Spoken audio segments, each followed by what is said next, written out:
Jimmy, how are you? Good. Have you met Mitch? No, hi, Mitchell Orson. Have you guys met? We have met. Yeah, we're colleagues for many years, I guess. This happens to be a road. What's that? Good to see you back. I'm a distant president. We're not.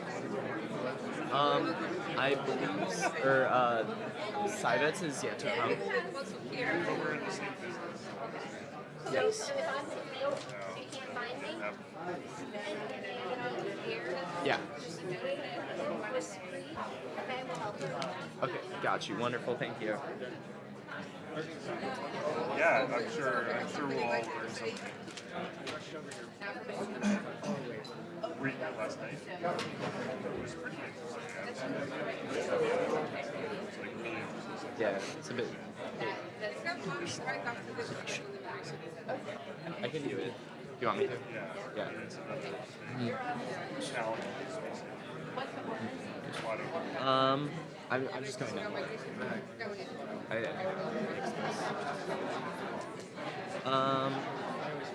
I had some general ideas, yes. Hey, how are you? But Phil?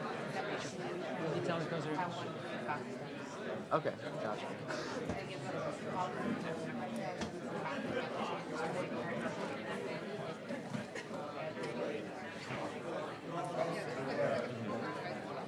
So last year they just served lunch. This year maybe it's austerity. Well, we had a workshop that just ended. I mean, literally just ended upstairs. So they have sandwiches for those of us who were in it. But immediately saying, "Oh, come on, we're ready to start," and so, Oh, and it's like Professor Hill. American politics? Nice to meet you. I'm Dan.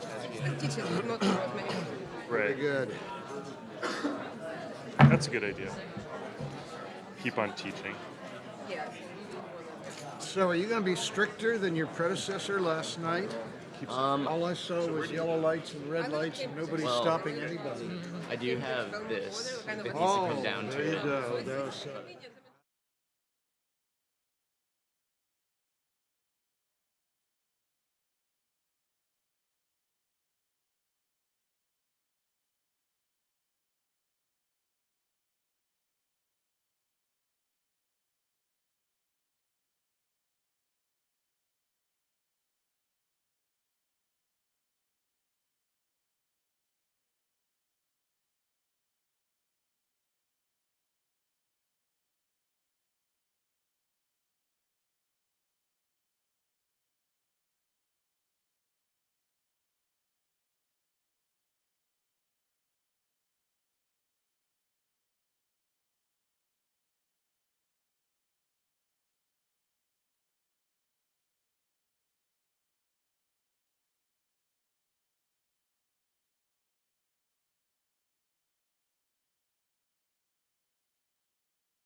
invited me to Everest 2005.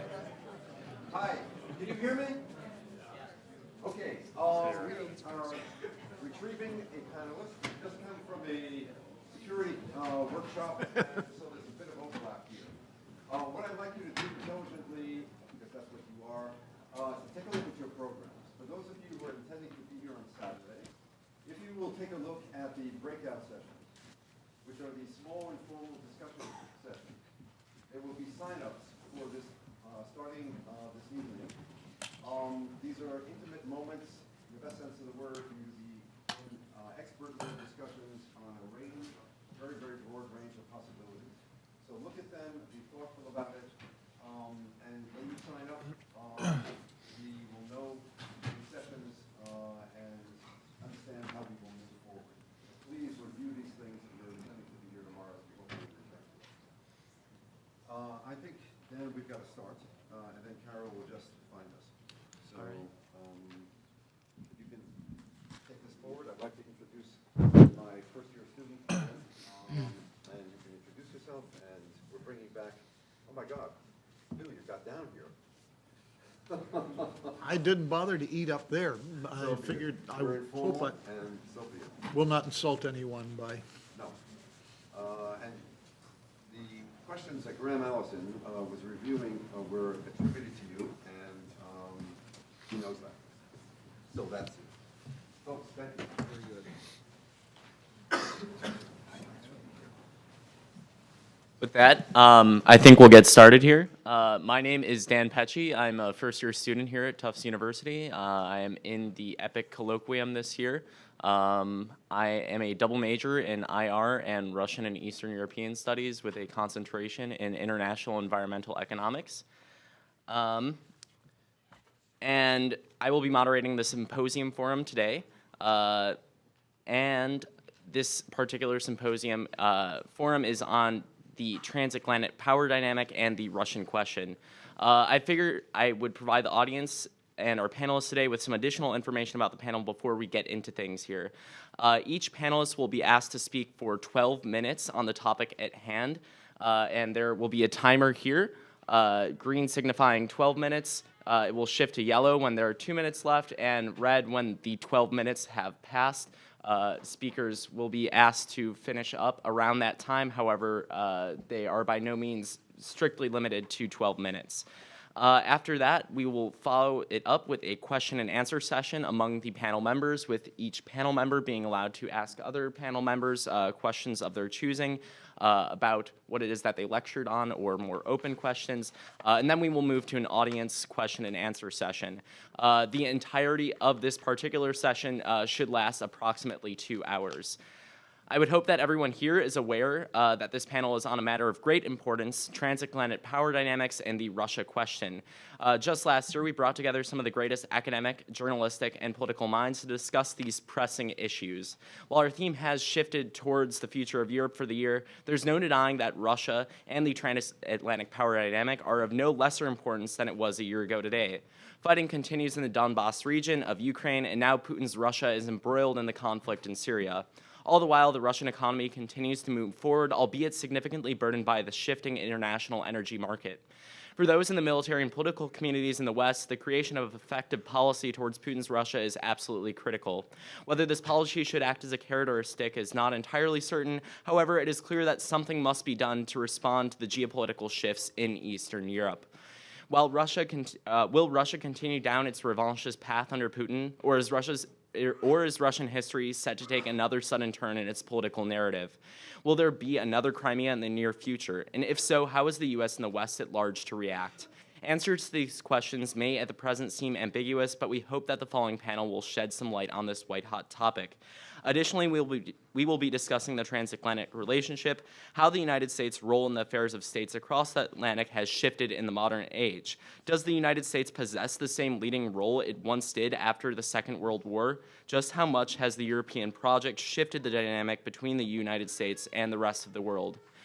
Gathered with us today are scholars and former politicians whose research and diplomacy have advanced our conception not only of the Russia question, but provided insight into potential answers to this question and gathered insight towards the transatlantic relationship. Their work spans studies of Moldovan Transnistrian politics to the structure of Eastern European energy markets. So, without further ado, I'd like to introduce today's panelists. Colonel.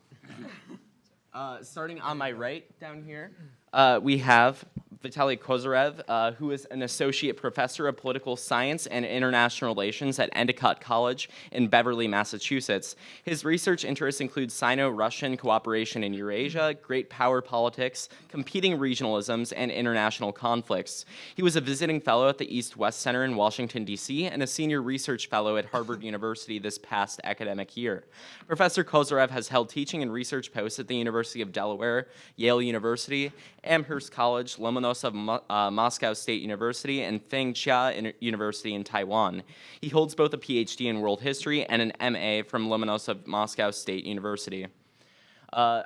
To my right here is Dr. William Hill, who is a professor at the U.S. National War College. A retired Foreign Service officer, Dr. Hill has served 2 terms as ambassador and head of the OSCE mission to Moldova and worked as the chief of analysis for Eastern Europe in the State Department. He is the author of Russia, the Near, Broad, and the West, Lessons from the Moldova-Transnistria Conflict, and a forthcoming study of European security institutions since 1989, tentatively entitled No Place for Russia. Prior to joining the Foreign Service, Dr. Hill held teaching and research posts at the University of California, Santa Cruz, Virginia Tech, and the Harvard Russian Research Center. He holds a BA in history from Harvard and a PhD in Russian history and Soviet politics from the University of California at Berkeley. To my left here is Dr. Carol Sivets.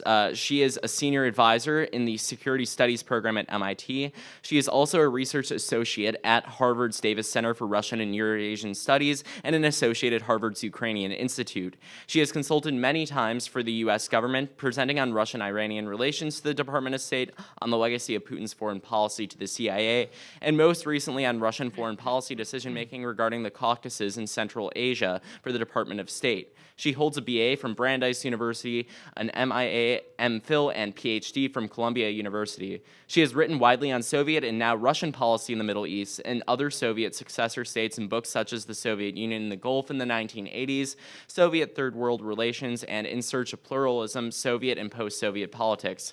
Her current research interest is energy competition in and around the Black Sea region. Here we have Professor Mitchell Orenstein, who is a professor of Central and East European politics in the Slavic department at University of Pennsylvania. Orenstein's teaching encompasses the fields of comparative politics, European studies, and international political economy. He is the author of 2 prize-winning books, one of the Red, Building Capitalism and Democracy in Post-Communist Europe and Privatizing Pensions, the Transnational Campaign for Social Security Reform. His current research project on the triumph of neoliberalism in post-communist Europe and Eurasia with co-author Hilary Apple explores why radical neoliberal programs of economic reform lasted for decades longer than anticipated at the outset of transition. He is also working on a project on Russia versus Europe and the lands in between. Orenstein has previously taught at Yale, Brown Northeastern, Syracuse, Johns Hopkins, and Moscow State Universities.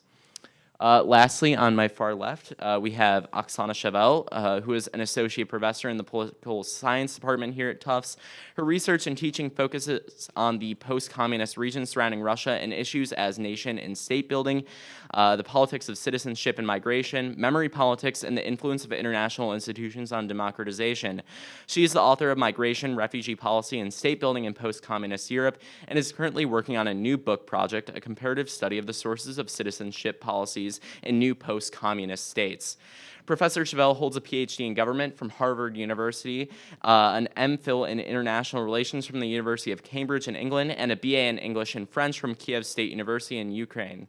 Professor Chevel has taught at Purdue University and held postdoctoral appointments at the Davis Center for Russian and Eurasian Studies and at the Harvard Ukrainian Research Institute. Those are our speakers for today.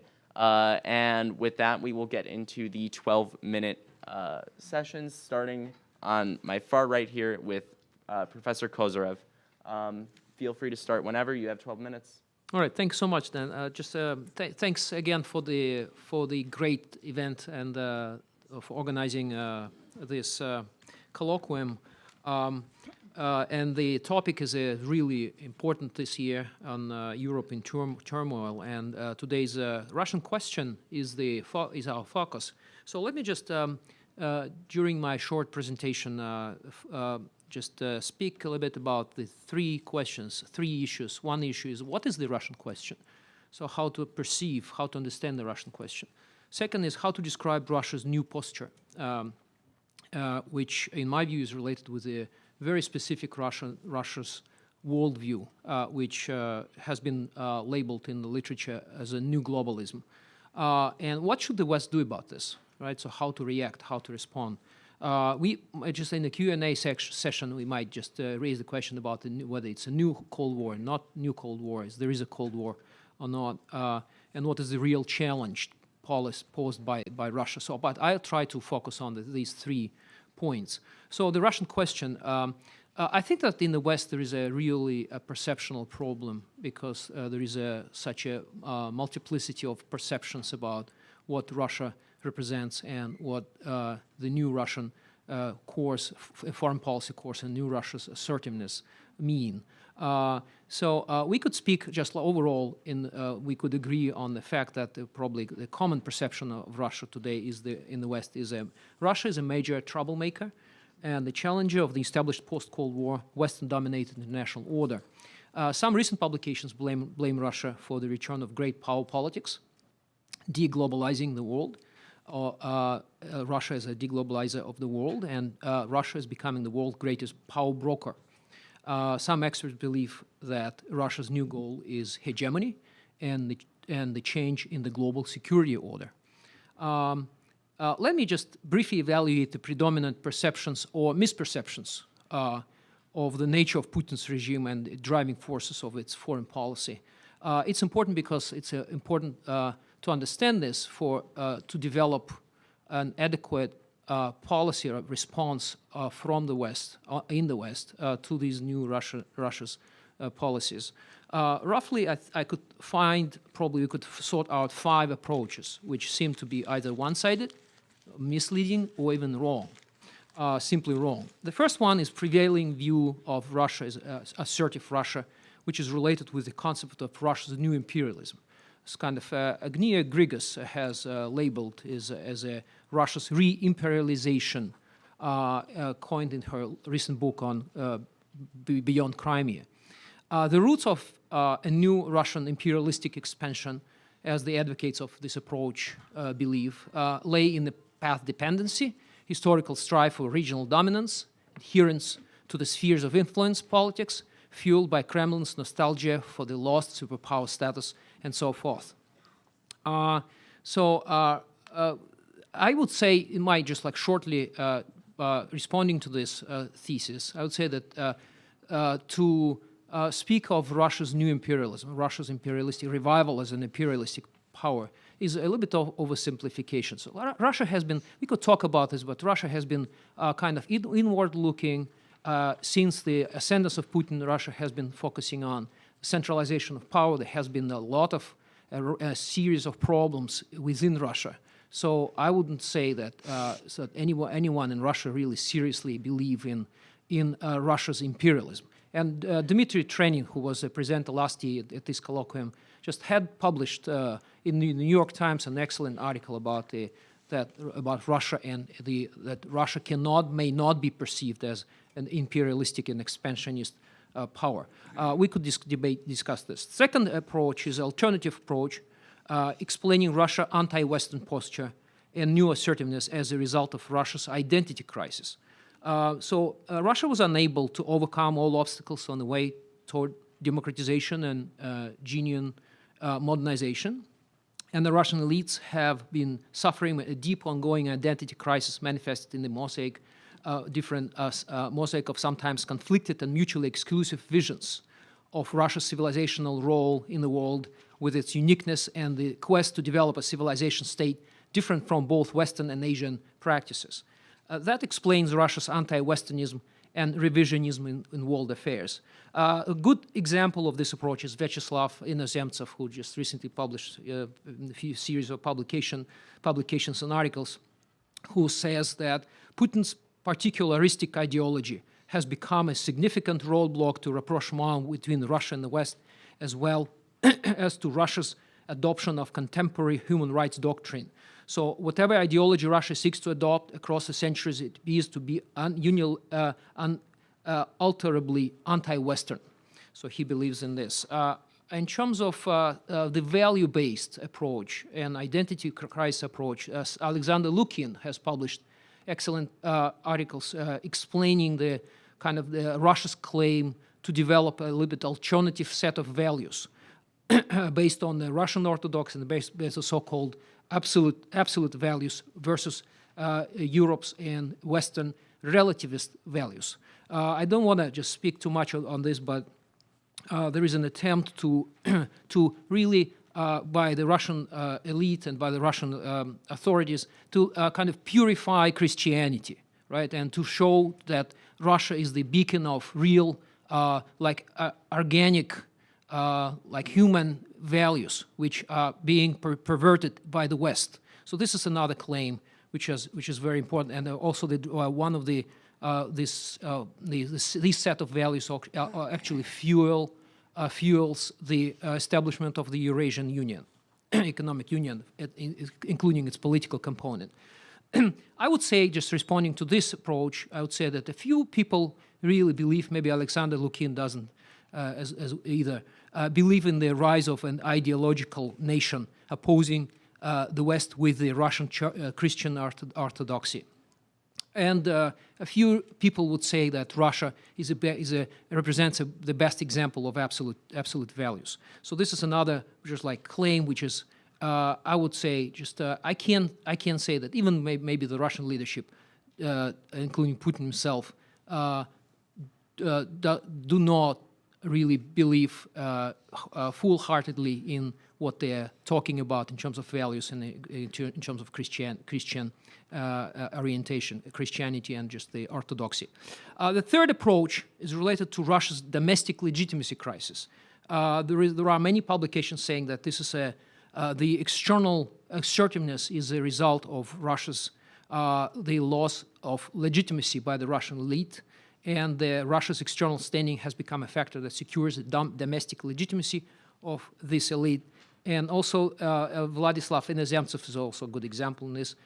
And I would say that probably overall, despite the fact that there are some poll opinion polls results and the different patriotic statements, the Russian elite overall has remained pro-Western, even despite the fact that lots of talks about conversation about China, about Asian, about Eurasian orientation.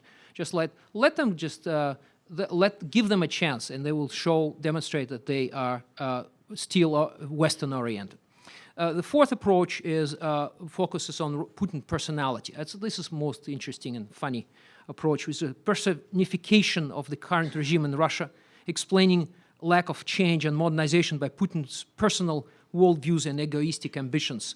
Straub Talbot is a good example of this approach, who says that the new policies he sees in these new policies a demonstration of Putin's ego, a paranoid worldview of a former KGB counterintelligence officer, which is projected on his policies toward the West, based on a very aggressive, intolerant nationalism and Russian chauvinism. Zbigniew Brzezinski is another example, observes that it is Putin's ideology of Russian preeminence, similar to that of the Soviet Union, that aspires ultimately to the position of preeminence in the world affairs, which the Soviet Union was seeking and partially abstained. These views of personification of Russian politics and like focusing on Putin himself, and if Putin goes, everything will change, is oversimplified. I think it's a very shallow approach and understanding of the Russian real dynamics and the Russian politics.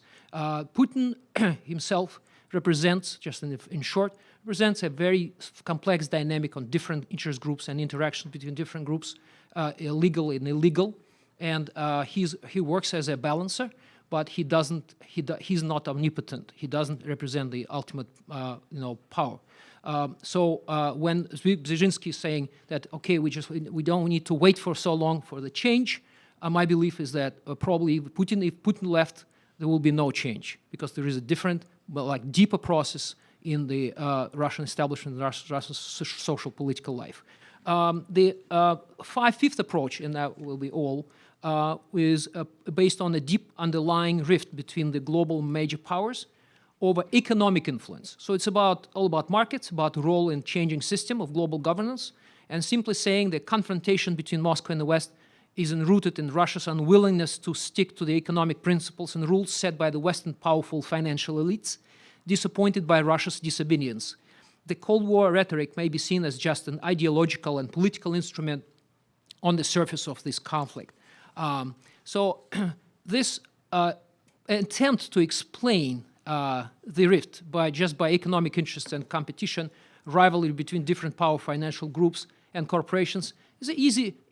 When if you just confined to this, it might be easy to slide to a conspiracy theory or misunderstanding of some Russia's actions, which very often contradict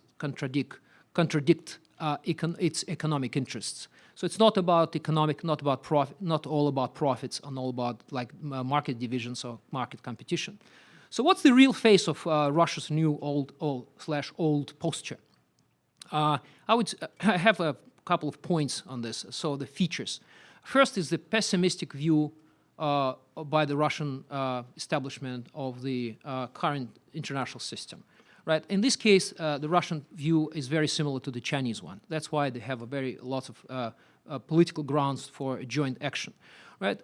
So this view is based on a post-Marxist approach, and I remember when I was at Moscow University, and lots of my colleagues now on very top positions in Russia, we very much appreciated Manuel Wallerstein's world system theory. So I think my perception is probably those who make decisions and think in Russia, they very much guided by similar theories, world system, and the system which is based on a hierarchy of relationship between the dominant powers and the less dominant powers. Right. Another one is that feature of the Russian real policy is the realistic assessment of Russia's own lack of capacity and not very many capabilities, very much capabilities, which do not allow Russia to directly challenge the West in a confrontational manner. So we cannot speak about the Cold War today, right? The rise of U.S. liberal interventionism in 2005-2014, which included democracy promotion policies, color revolution, the politicization of the interventionism or humanitarian interventionism or R2P doctrine in the case of Libya, for example, and Syria, and the Arab awakening prompted Russia further involvement in the unfolding battle over global values, and also placed the East-West debate over global governance and the interpretation of international legal norms in the ideological and national security context. Russia is moving beyond its constructive participation to a new posture which demonstrates that despite Russia's adherence to its globalistic agenda, national interest and strategic considerations increasingly affect Moscow's international behavior, including the attitudes to humanitarian law, limits of sovereignty, and the implementation of international norms. So I would agree with Igor Zevalev's thesis about the securitization of Russian identity. So when the cultural pressure from the West, the challenge from an alternative political system, a liberal democracy, is being perceived by Russia and by China as a real security threat. No wonder in China there is a perception of cultural security which goes above other types of security, even national state security, cultural security, economic security, and then state security and all traditional types of security. Russia is also sliding to the same pattern. So let me just conclude with what should the West do about this? The West should probably understand that for Russia, this clash and this rift between Russia and the West is a manifestation of a systemic confrontation. It's all about the rules of the game and the principles of global governance. So in this systemic confrontation, there is no way for concessions. So Russia will not step back and the West will not step back. So probably should be some sort of negotiations and revision of the parameters of a global normative consensus. And there are some voices, including in this country, advocating for this. And the final point is that probably there is a chance to cooperate and accommodate Russia. So I might look very optimistic, but my view is like, given the parameters of Russian policies and the Russian new global vision, which Russia had developed before the Ukrainian crisis and sometime with the ascendance of the Medvedev's presidency, Medvedev as a president, might give it a chance, an opportunity for the West to find some sort of very carefully, without losing its face, find some sort of interaction mode with this resurgent Russia. Thank you very much.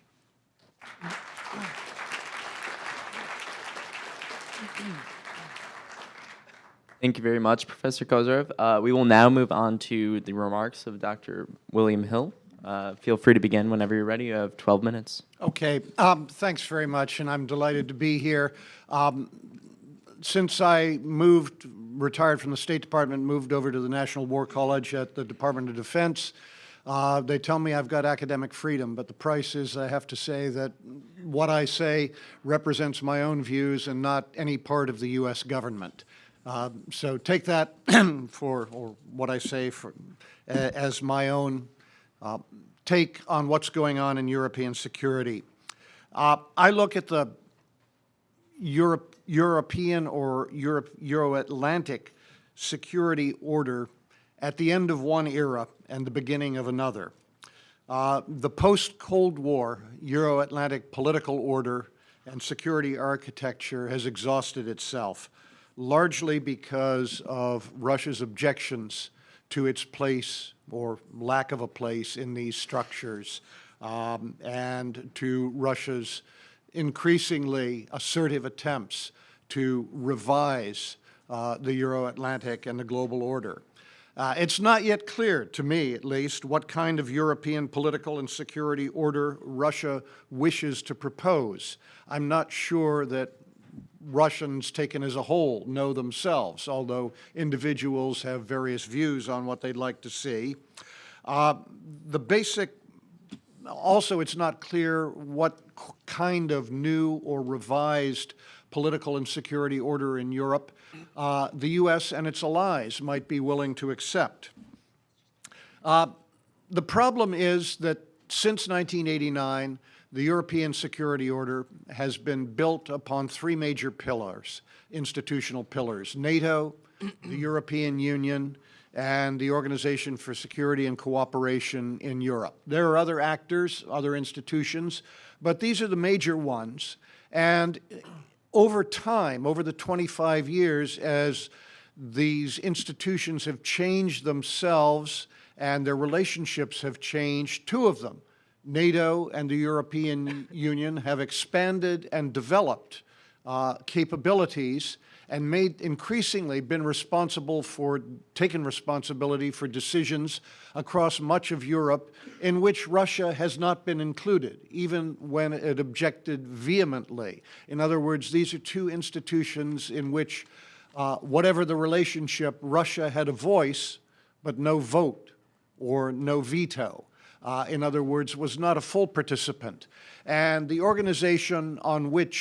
institution on which Russia placed the greatest stock and greatest hopes as Gorbachev looked to a new common European house, the CSCE, then the OSCE, has been increasingly marginalized over the course of 25 years. This was not something that was done intentionally by the West. From 1989 on, the decisions to expand NATO and the European Union, I would argue, were taken more out of concern for stability and assistance in the transition from communist, non-market economies to pluralist political systems and market economies in the Central European states. The Visegrad states, Poland, Czechoslovakia, Hungary, Romania, Bulgaria, through Central Europe, with the idea that Russia was reforming and would come along. Unfortunately, it didn't really turn out that way. NATO, in expanding, turned from a collective defense institution in 1990-91, with which the emergent independent Russia first established a relationship, into an expanded alliance with a collective security, not collective defense, but collective security organization with a global expeditionary capability, sending troops, fighting in Afghanistan, and talking about intervening elsewhere. The European Union, an economic club in 1990, as the Maastricht Treaty is proposed, becomes a closer union with increasingly close institutions, and by the signing of the Lisbon and entry into force of the Lisbon Treaty in 2009, 2010, a full-fledged security capability, a mutual defense and assistance obligation within the European Union, and a formal institutional capability to NATO. Therefore, as NATO acts first in Kosovo and Serbia in 1999, and then in Libya in 2011, as Moscow looks on, Moscow, although critical or opposed to these initiatives, is powerless to vote against them, to stop them. As Moscow looks at Ukraine adopting a closer association agreement with the EU in 2013, Moscow sees not only a potential threat or questions about its economic interests in Ukraine, but if you read the association agreement closely, you will see that Ukraine is also ipso facto establishing a security relationship with the European Union and therefore with NATO. Something that as you look at that and say, well, we knew that Moscow was against NATO expansion to these areas, but what about the EU? Well, by 2009 on, EU expansion is, in fact, an institutional relationship with NATO, an organization, a relationship with which the Russians are left out. The OSCE is back now after sending missions all over Europe in the 1990s to former Soviet states, to the Balkans, to the Baltics, where there were crises, problems with national minorities, other security issues. Increasingly, Western states did not take serious problems to the OSCE during the 2000s because the Russian veto blocked action that the Russians didn't like. And so the U.S., our Western European allies, took questions either to NATO or the EU, where consensus was easier to obtain. And the Russian veto was not something that one had to worry about. Well, post-2013, 2014, the OSCE is back as the one pan-European security organization in which Russia and the other major actors in the Euro-Atlantic area, the U.S. And our major Western allies, can meet as equals. Unfortunately, it's back for probably all the wrong reasons, because it's taken us back to a place where the relationship is confrontational, if not fully conflictual. But it is the one institution in which we can work together as equals and come up with common solutions such as the monitoring missions that have been sent into Ukraine. It's the context in which the contact group, which came up with the two Minsk Accords and is addressing a political solution to the crisis in Ukraine, this political dialogue is set.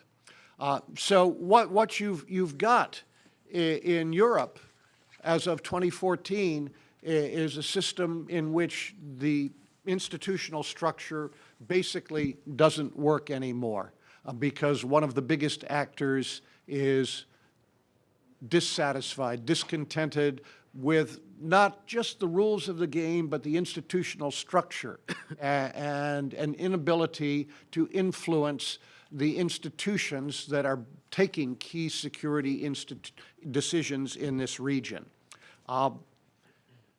What are the consequences and how does it look in the future? Well, the future of reintegrating Russia is uncertain, but it's going to require either changing or existing institutions or coming up with entirely new institutions in which a consensus can be reached on questions, a consensus which includes Russia, so that Russia will be inside agreeing with and implementing the decisions and not opposing them and disrupting them and seeking to revise not only the rules of the game, but the system. This is going to be extremely difficult. It may not be accomplished either soon or easily, but until then, the old post-Cold War institutional structure of overlapping cooperative institutions is gone. We're not in a new Cold War. We're in something else. We're in uncharted territory, and we don't know where we're going to end up in this. At the same time, Europe, the Euro-Atlantic region, is facing new security challenges, such as the crisis of refugees, migration, long predicted but really escalated by the war in Syria, and the increasing challenge of international radical Islamic jihadi terrorism, which is spread throughout Europe and North America and shows every sign of simply getting worse unless collective action can be brought to address it. Meanwhile, the U.S. is looking to rebalance to Asia, needs more European cooperation, more partnership with Europe, and needs more partnership with Russia. How are we going to do this? Well, this is the key question in the future. It's an institutional question to which most of the nations of the Euro-Atlantic community, whether in North America, Western, or Eastern Europe, for now have no answer. But until one puts together some sort of consensus on how this will work, how questions will be resolved, how responsibilities will be allocated, we are in a new world of division and turmoil for the foreseeable future. So with that pretty picture, I leave you 7 seconds before the red light, 7 before the red light. I'm the first one of last night's session and today's session to make it. So please.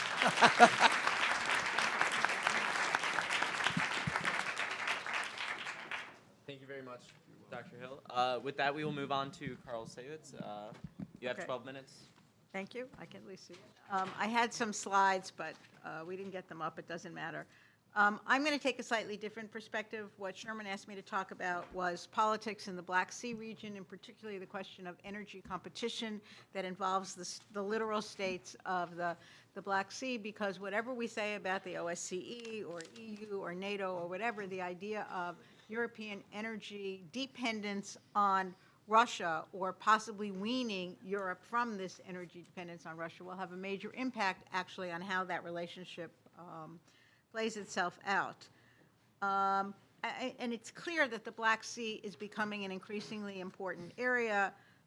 Just within the last couple of weeks, there have been both NATO and Russian military exercises in the Black Sea region. The Black Sea port of Sevastopol, formerly Ukrainian, now Russian. Is it not on? I think some people in the back are having it. Okay, is this on? Is that better? Yeah. Sorry about that. I won't start over again, I promise. You know, I think that we can see that the area, Crimea, Black Sea, et cetera, as Russia now has no limitations on the number of troops or number of ships it can deploy, and that the Black Sea Fleet is becoming increasingly important as Russia prosecutes its support of the Assad regime in Syria. Of the other states, Turkey, which is a NATO member and had aspirations at one point to be an EU member, does have a navy, but the Navy, for example, was out on patrol visiting Africa at the time of the annexation of Crimea, and there was a big debate within NATO, within Turkish circles, about whether or not Turkey should be much more involved in what was happening in its home territory, or whether it should be putting out the flag and trying to establish a more global presence. The other reason Turkey is very important, and again, it's a NATO member, is because Turkey controls the Bosporus Straits. So if Russia wants to get its Black Sea fleet out to help the Mediterranean fleet to work on the war in Syria, the ships have to go through the Bosporus. Russia has, within the last couple of months, accused the Turks of slowing down the transit of Russian ships. And just a couple of months ago, there was the incident in which a Russian sailor on a ship that was transversing the Bosporus was blandishing a weapon and kind of threateningly looking at the Turkish coast. So far, all these states have exercised restraint. We have not seen a military confrontation there, but Russia is by far going to become the predominant naval power in the region. And as I said, I think this has a major impact on what will happen in Syria as well. But the Black Sea is also important because of the pipelines that traverse it and because of the states and the way that Russia gets its gas and oil to both Eastern and Western Europe. Oksana, I presume, is going to talk a little bit about the Ukraine crisis. And I think for this group, you just need to know that in 2006 and 2009, there were, quote, gas wars between Russia and Ukraine. And one of the things that we might want to discuss in the Q&A is whether or not energy is an effective political tool. Some people would say, yes, Russia has used a very differentiated pricing system. The states that are more friendly to it in Eastern and in Western Europe get better pricing than some of the other states. Other people could argue no, because it has really spurred the Europeans to look for alternative supplies. So what I did have in one of my lovely slides was a chart of the actual state-by-state European energy dependence on Russia, and you can see that it goes from 100% in the Baltic states on down. Germany is 40% dependent on Russian energy supplies, and it goes down from there. And I think that one of the things that the Europeans have to figure out is what they want to do about this situation, especially if Russia is going to continue to use energy as a weapon. So what we have now in response to the Crimean crisis and to the Ukraine crisis are changes in how Europe deals with its energy policy. And here I think Bill is right that we have to look at the EU as an institution that is beginning to get its act together. And one of my questions would be, how far can it actually go? But we see now, for example, bi-directional pipelines. Used to be the pipelines went through Ukraine out into Eastern Europe and then to Western Europe, everything going westward. Now, some of those pipelines have been reversed or have the capacity to be reversed so that states such as Slovakia can help Ukraine with gas that's already come out of Russia coming and be bought back in. There are new interconnections between and among pipelines to the same effect. It allows more flexibility within the EU space. And finally, the EU has passed an energy charter which has a major impact on how Gazprom can do its business because it talks about the unbundling of infrastructure and supply. In other words, Gazprom cannot own the pipelines and the gas going through the pipelines, and there are new LNG terminals going up in both Poland and Lithuania. So these are moves towards energy dependence and looking for other sources of energy other than coming from Russia. Russia has tried to bypass Ukraine as each of these successive gas wars has taken place, and certainly prior to 2013. One is Nord Stream, which goes through the Baltic Sea from Russia to Germany. I think it's interesting to note that Mr. Schröder, former Chancellor of Germany, is the head of the German version of that company. Nord Stream never really fully reached its capacity because of the EU regulations. Now there's a debate about Nord Stream 2, which would be a new pipeline. Germany, again, is heavily involved. And even Angela Merkel, who's been one of the cheerleaders for sanctions against Russia, who feels betrayed by Putin's policies in Ukraine, has kind of said, oh, this is just purely economic. It has no political impact whatsoever. I think that's a disingenuous statement, shall I say.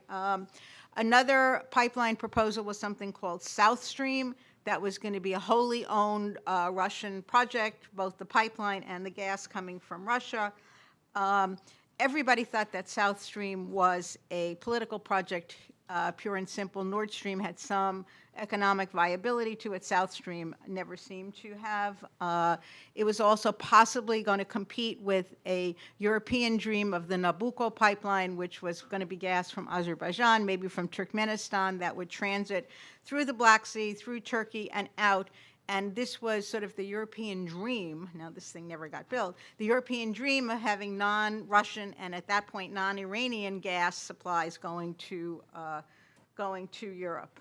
Now the proposals have changed a bit. And again, I apologize. I had all these great maps of pipelines. There is a Trans-Anatolian pipeline flowing into a Trans-Adriatic pipeline. That's a wholly owned company by Azerbaijan and by Turkey. South Stream is dead because of the EU sanctions. And I think we have to, and I'll try to wrap up this way, try to look at where things stand now. The first is all these pipelines, pipe dreams were proposed when oil was $75 or $100 a barrel, and certainly not when they're $30 or $32, whatever it is today.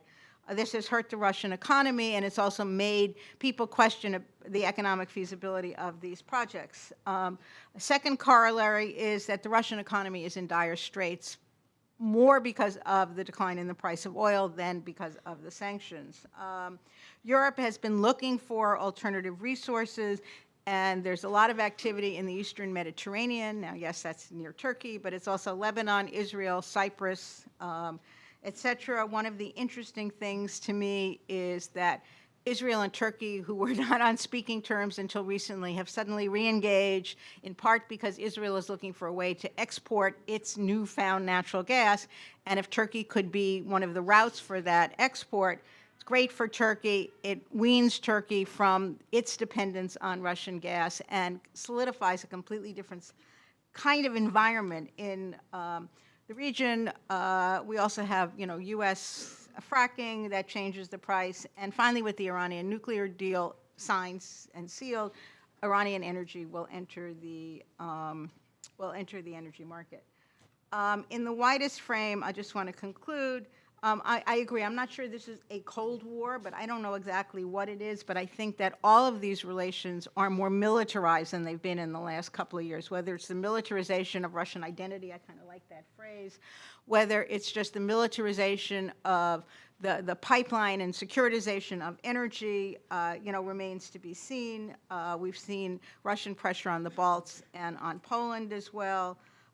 We've seen the U.S. and NATO reinvigorate through this European reassurance initiative, rotating troops so that we're not violating the spirit, at least, of the post-Cold War environment. And I think that the last thing I would say is that there are a lot of potential trouble spots. Even if all of this just sort of stays where it is, it could be trouble in Georgia or with Georgia. There could be a reignition of the reigniting of the fighting in eastern Ukraine. I think that Syria will have a major impact, and I think we should be spending some time talking about Syria because we, in a sense, are on opposing sides there. And the last question I would throw out is whether or not Europe can get its act together, to put it very pointedly. Can Europe agree that energy dependence is more important than just market money, et cetera? With the pressure of the flow of refugees and differences and cracks emerging, can Europe maintain a single energy policy vis-a-vis Russia? And I'll stop there. I beat you, Bill.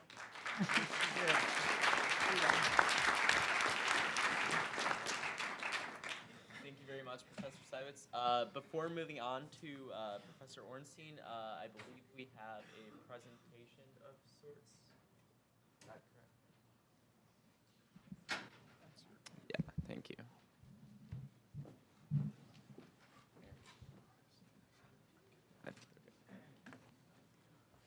Good afternoon. Can you hear me? No? Is this on? Huh? Oh, hello? Yes, okay. Good afternoon, everyone. My name is Thorin. My name is James. And it's our great pleasure to award Dr. Ornstein with the Alfred Rubin EPIIC Colloquium Award, chosen by us, this year's EPIIC students. And Dr. Orenstein, as you may know, is a professor of Central and East European politics at the University of Pennsylvania and an associate of the Davis Center for Russian and Eurasian Studies at Harvard University. He's written several award-winning books on post-communist democracies, systematic poverty of Europe's Roma population, and the importance of pension reform in Europe. And the students of EPIIC have experienced firsthand Dr. Orenstein's depth of knowledge and nuanced understanding of Eastern European politics today. Before this symposium could happen, and before our EPIIC classmates could put together a program worthy of such distinguished guests, we had to make sense of the topic in front of us. We all joined EPIIC because we were interested in the subject material, and we came together from different countries, different backgrounds, with different levels of knowledge and different interests.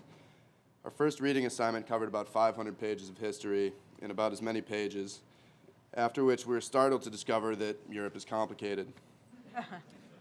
Dr. Orenstein was able to weave along complex threads of history into a nuanced tapestry of the modern European landscape. He accompanied us on our outward-bound team-building retreat in New Hampshire this past October, and as our guest scholar, he did not dive right into analysis. Instead, he encouraged us to step back and look at the broader picture. He asked us, what is Europe? What are its boundaries? Are they geographical, ideological, political, economic, or cultural? His perspective is one we've returned to continuously over the course of this year. And the weekend in New Hampshire with Dr. Orenstein proved to be vital of our study of Europe this year. Looking back on it, it seems impossible to believe that our discussions on Crimea kept us going relentlessly until well past midnight. His quick and dirty, his words, not mine, breakdown of the numerous institutions within the European Union is still something that we go back to when the acronyms and the Council of this and the Parliament of that jumble up in our minds. He took impossibly nuanced aspects of European politics, such as European security or German-Russo relations, and made sense of the problem. He also beat us all in rock, paper, scissors. This award is chosen by the students of EPIIC, and it couldn't go to anyone more deserving. Dr. Orenstein, thank you for setting us off at the right track at the beginning of the year. The open dialogue that you created connected us as a class and really helped us organize our thoughts on European politics. It's our honor to present you with this award today.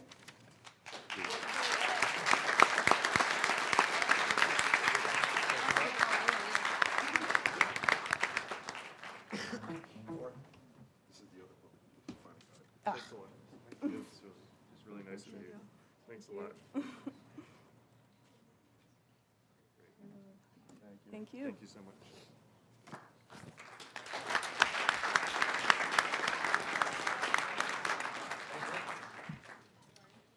Professor Orenstein, feel free to begin your 12 minutes whenever you feel. Yeah, sure. Could I have one just to say thank you so much? I'm really flattered to receive this honor.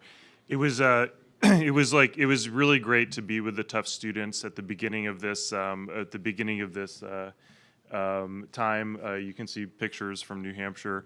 I tried to give a very good overview of a lot of the problems in Europe, and I'm really pleased to see that the students have done such an impressive job at developing the program for this conference and turning this into a really fantastic event. And I'd like to also add my thanks to Sherm Teichman, a good friend and colleague, and who invited me and put this together, and the enormous work you've done in this and other EPIICs in the past to put together a tremendous experience for the students as well as a tremendous conference for everybody involved. So thank you very much, Sherm. And thank you to the students for this award. I enjoyed myself a lot, and the rock, paper, scissors competition was definitely one of the highlights of my academic life.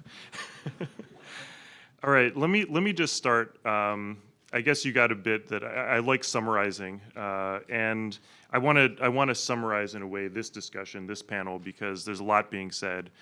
And I want to start by just noting some points of agreement and some points of disagreement that I have, particularly with previous panelists. I think the key agreement point that you're hearing is that what we're seeing between Russia and Europe, Russia and the West, can best be described as a kind of systemic confrontation. Excuse me.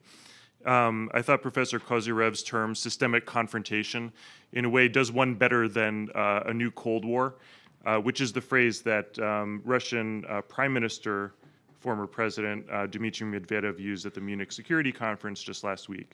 So it's widely acknowledged, both among political leaders and among academics, scholars of different perspectives, that there is, in fact, a systemic confrontation between Russia and the West at this point. The point of disagreement, I think, would be, really what's to do about it. Well, two things: what is to do about it, and where to come from. In terms of, Professor Kozyrov mentioned that while there is this systemic confrontation, it is also possible to find an accommodation with Russia. I think that is a questionable thing. You can't, it's either one or the other, it seems to me. If it is a systemic confrontation, then efforts at accommodation are unlikely to work, in my opinion. So that's a potential area of disagreement.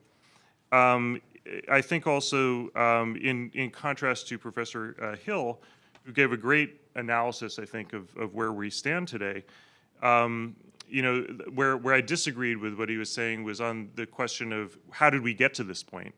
And his perspective is that the West blocked Russia out of different institutions, whereas my perspective is it's the nature of the Russian regime and its fundamentally authoritarian, sort of non-market character that and some say kleptocratic character that make it very impossible, really, for Russia and the EU to cooperate. And I'll just give you the example of the G8. So he mentioned a number of institutions. I'm going to go into more depth on the EU. But one institution where Russia absolutely was invited to join and did join and cooperated was the G8. The G8 is an economic largely organization, but it's the organization of the largest Western economies that come together. And very early on, Yeltsin was invited to join that, and Russia was invited to join that. But eventually, Russia was kicked out of this organization after the Crimea conflict.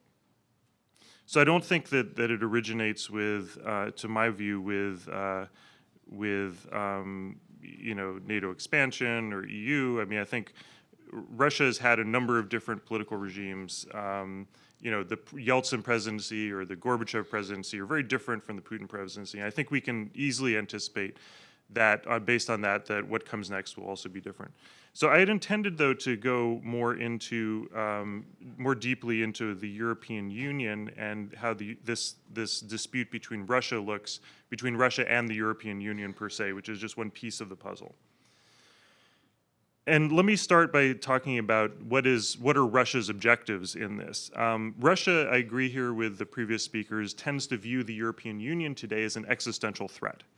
And that's a very strange thing for a European Union which regards itself as a zone of peace and security in Europe and doesn't think it threatens anybody. And frankly, its military potential is, although it does have a security aspect, it doesn't have a very big army. And it doesn't actually pose any substantial military threat to anybody. And it doesn't perceive itself to. So therefore, the idea for Europeans that the EU is posing an existential threat to Russia is laughable and hard to get one's head around. And I want to explain the Russian perspective here. So Russia's perspective is that the EU is a threat in three different dimensions. Politically, it supports democratization, as it has throughout Central Europe. And Russia's not a democracy. In fact, it doesn't want further democratization. And it doesn't want democratization of countries on its border. It perceives that as a threat. It's also a threat to its own regime, because it's long been worried since 2004 that the European Union might push democracy in Russia itself. And that would involve an overthrow of Putin, and he's, of course, not happy about it. So it's a political threat. It's also an economic threat, insofar as Russia wishes to put together a Eurasian economic union to rival the European Union. And there are some countries that both of them want, particularly Ukraine. And as we've seen, Russia sees the extension of European Union trading agreements with Ukraine as such a big threat to its economy that it's willing to go and invade this country as a result of that. Remember, that was primarily an economic agreement. The other reason why Russia perceives the European Union itself as a threat is, in fact, security. Because although early on in the transition, people in Russia perceived, I think rightly, the European Union as being a peaceful economic entity. Now, I think I agree with Professor Hill here, it's seen in Russia as a security threat, because EU membership has gone hand in hand with NATO membership, therefore a country going into the EU is seen by Russia as a stepping stone to going into NATO, and therefore becoming an enemy. Russia wants to control gas flows to the European Union, both out of Russia, out of Central Asia, as Professor Savitz was mentioning, and the Caucasus. It wishes to, Europe, on the other hand, wishes to diversify its energy flows. Okay, that's a clear conflict.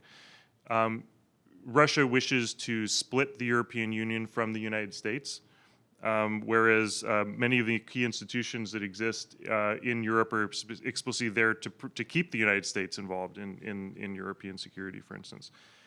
And Russia seeks to undermine the European Union itself, and that was what I had intended to spend most of my time talking about, but I'll just have a few seconds to talk about that. Russia has, for a number of years, particularly since 2008, had a concerted campaign to undermine the European Union institutions. And this is, again, something that is very readily apparent once you start looking at it, but something for which Europeans have had a very hard time understanding. First of all, they don't understand why they would do it, and also that it is going on is hard to wrap one's head around. But this campaign consists of at least 3 or 4 different elements that you can observe. One is that the Russian government has sponsored far-right and, to some extent, far-left anti-European Union parties. So many heavily Eurosceptic and particularly right-wing xenophobic parties are getting sponsorship of various types from Russia, including financial sponsorship, but also including very heavily airing far-right xenophobic views on Russia Today, for instance, their television network, which I was able to watch in the hotel actually last night. You can view it in the United States, and they've been a mouthpiece for these views in different European countries. In addition, Russia has really relied on a lot of spying in Brussels and a lot of leaks, interesting leaks. Somebody mentioned last night on the panel the famous quote now from Victoria Nuland, sort of expletive the EU. But nobody mentioned that, nobody has really come up, like, how did we get hold of that conversation? That was a private conversation between a U.S. Deputy Secretary of State and the U.S. Embassy in Kiev. And it's widely believed that it was Russia who recorded the call and leaked it.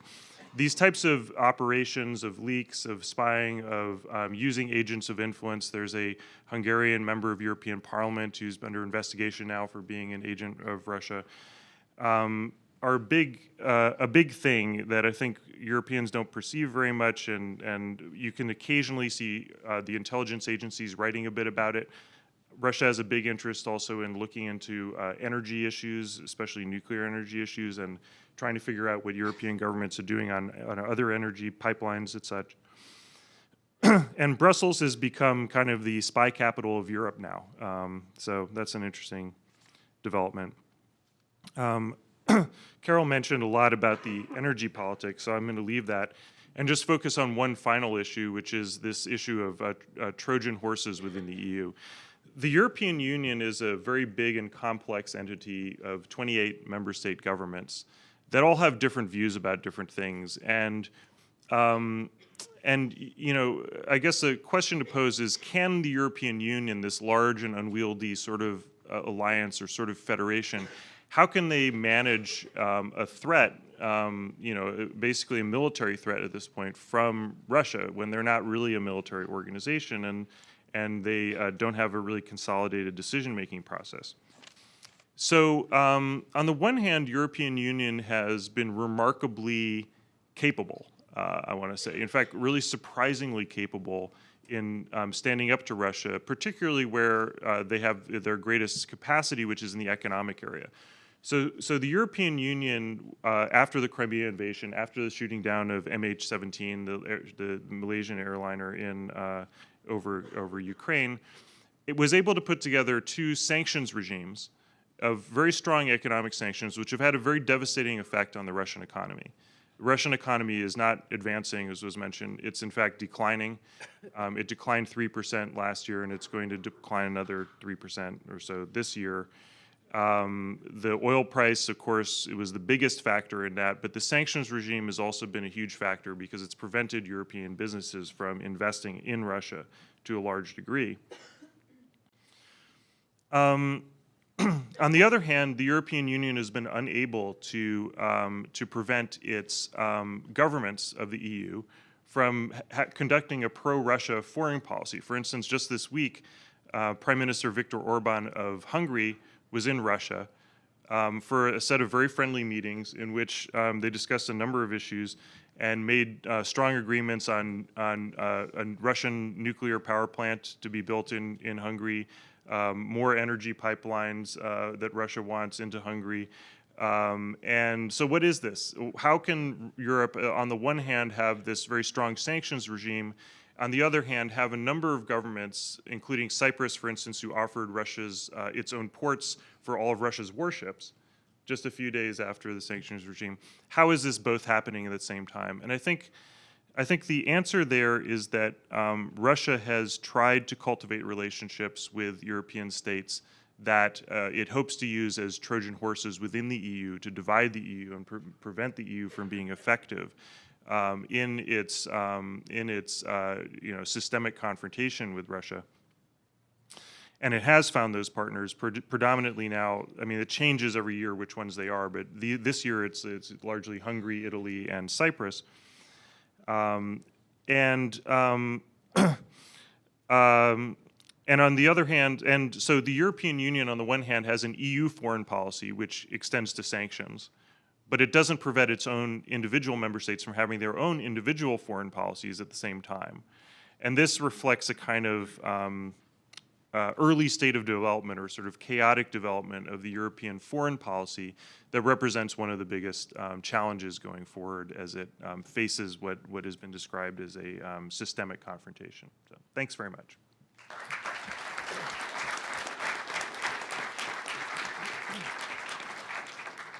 Thank you very much, Professor Ornstein. With that, we will move on to, lastly, Professor Oksana Chevelle.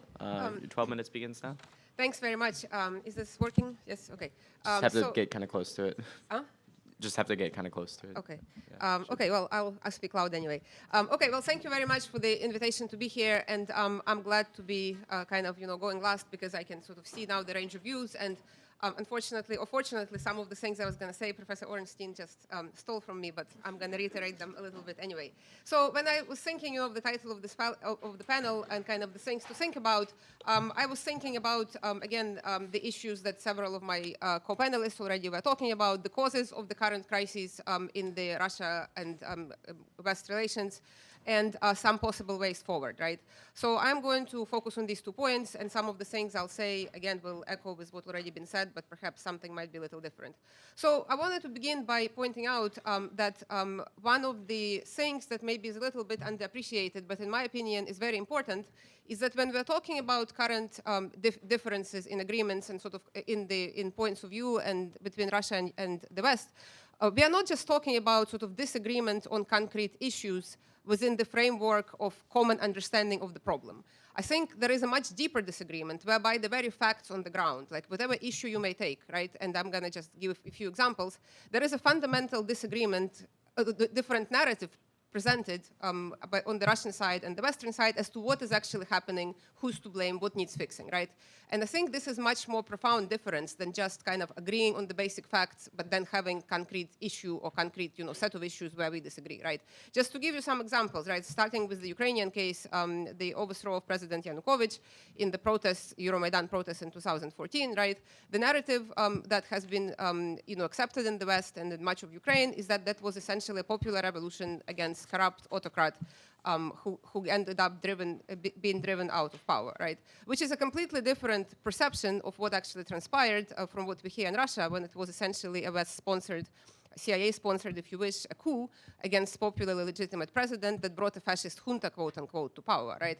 So we have like, not just, who's to blame and so forth, right, how to go forward, like, are you dealing with a pro-Western government in Ukraine, or are you dealing with a fascist junta, right? Was it a popular uprising, or was it the CIA ploy against Russian sphere of influence, right? These are fundamental disagreements, so how do you even begin to move forward, right, if you have these fundamentally different views on the situation, right? Which reminds me of a comment Merkel was attributed to saying shortly after talking to Putin on the phone after the events in Ukraine in 2014, that he lives, quote unquote, in another world, right? And I think we should take that seriously. We can debate sort of causes. What is not working? Okay, we can debate causes of that. Should I? No, I shouldn't go back because I'm not gonna run out of time. Okay, so just here, right, another example, the same with Crimea, right? Was this, a unification through a free referendum and a popular will, right? Or was this essentially annexation of a territory of a neighboring state through a sham referendum, which was held, essentially under the barrel of the gun of the friendly green men who appeared there before any, other events transpired, right? Again, if we look at Syria now, there is a fundamental disagreement and different perception of, say, of the anti-Assad rebels, right, who are not ISIS. Like, are they equally so terrorists just like ISIS is? Essentially, Russian view, right? Or are there some so-called moderate rebels that, the West, should work with and, maybe try to ensure Russian cooperation, right? So if we have these fundamental kind of disagreements of the reality of the ground, I would say that this makes it so much more difficult to find common ground. Now, that is not to say that we can't try. I think we, first of all, have to try to understand what are some of the causes, of this different perceptions, right? And I'm not gonna even presume that I know them all or can, enumerate them all, but I wanted to reiterate something that Professor Orenstein was already talking about, that part of the reason why, Russia has taken a view that it has on some of the developments, especially around its neighborhood, has to do with domestic developments within Russia under Putin. And this is different from just saying that sort of Putin as a person or his personality is to blame or, can be attributed to his personality. I agree here with Professor Kozyrev that we shouldn't sort of personify Russian politics to that extent. On the other hand, under Putin, some fundamental political changes, institutional changes have taken place in Russia, in particular dismantling of a more open political system, essentially hollowing out of any institutions or civil society organizations that could present some sort of form of checks and balances or offer institutional ways of changing say, power in Russia. There is now essentially no independent institution. The parliament is completely controlled, right? There are no independent civil society organizations. Many of them have been branded as agents of the West, right?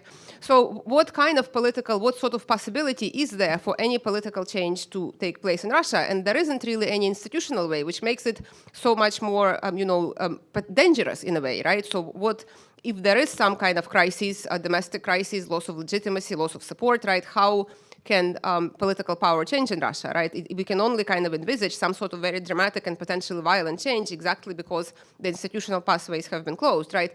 And that also makes, in my opinion, these developments in the neighboring regions, in neighboring countries to Russia, whereby we have a political change, which may or may not, work out as, say, people in Ukraine in particular have hoped, but there is certainly a political change which is kind of popular-driven, right? And that model is very dangerous for Russia. Professor Orenstein was already saying back in 2004, 2005, Putin and Medvedev were taking measures to limit kind of these, youth groups, civil society groups that they believed were, with Western backing, of course, behind, say, the Orange Revolution in Ukraine in 2004. Now, Ukrainians are perfectly capable of screwing things up for themselves. So in a way, that kind of makes, work for Russia easier, as much as I hate to say that, right? But, I mean, the idea, right, that you have these kind of, that this such, misperception, or if you want to say rejection of this kind of model of political change in Ukraine in particular, that we see from Russia, I would say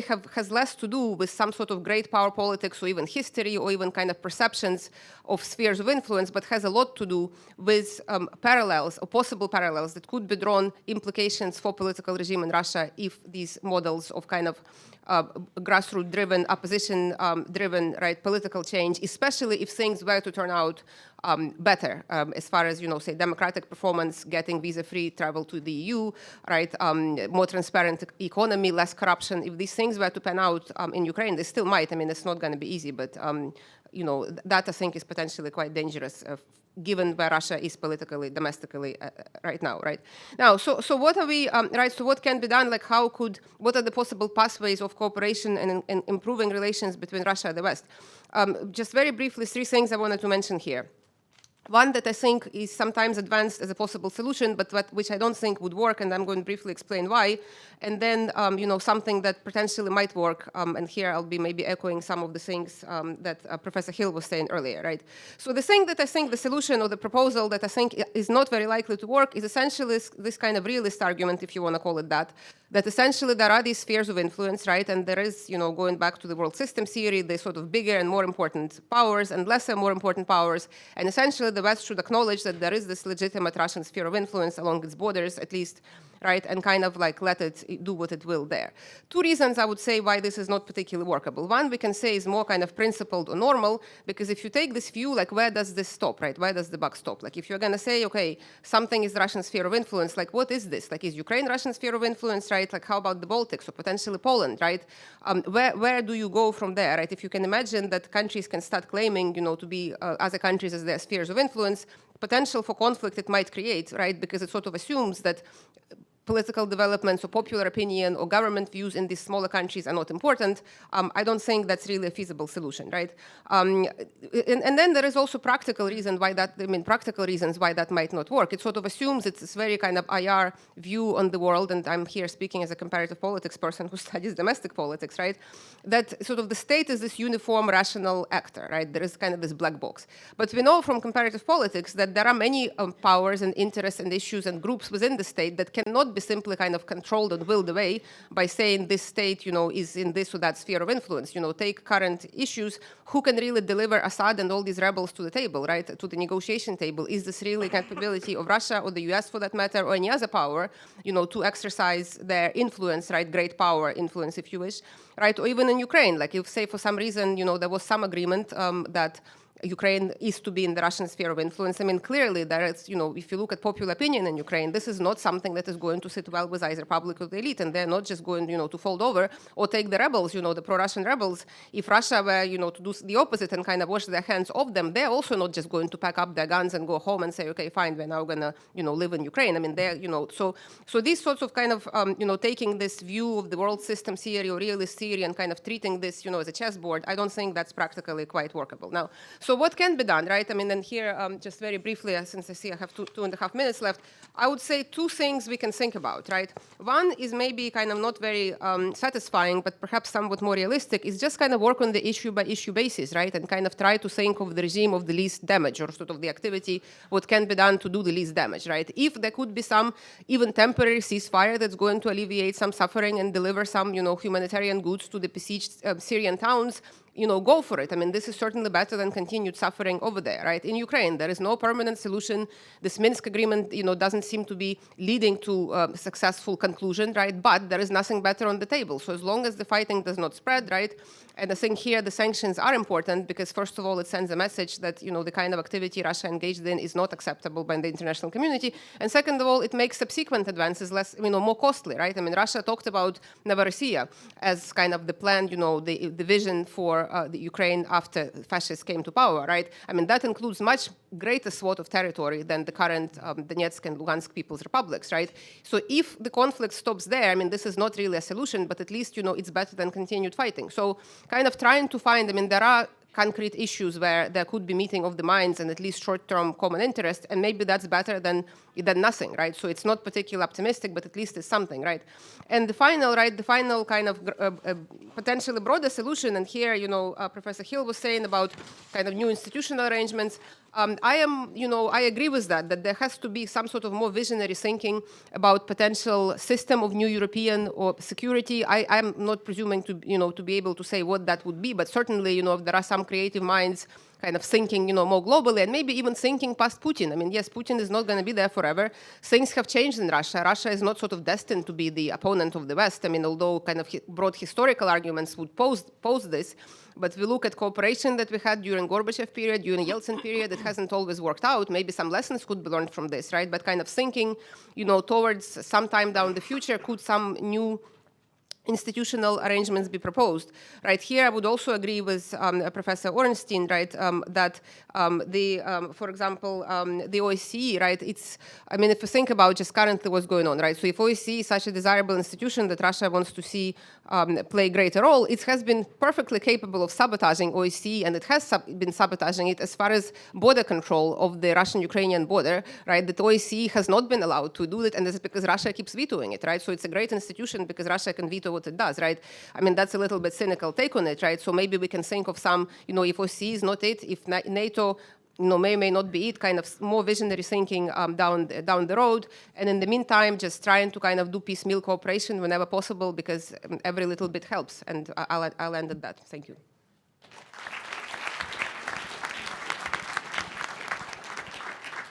Thank you very much, Professor Schwell. At this time, we will move into a panel discussion in which our panel participants are allowed to ask each other questions. Obviously, we have a lot of varying perspectives here, and so we open this up to you now.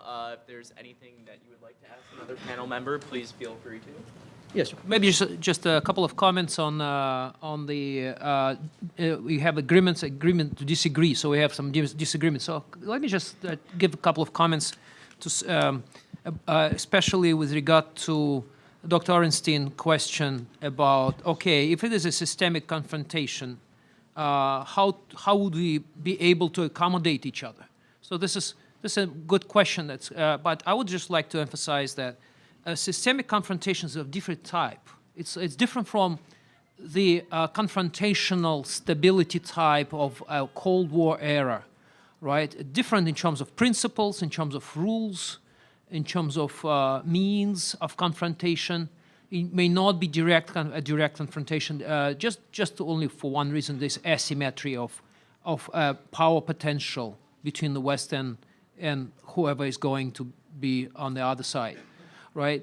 Russia or Russia plus, right? So I would say that this confrontation is about a battle for hearts and minds of the international community, in terms of sphere of norms, laws, interpretation of international law, and values.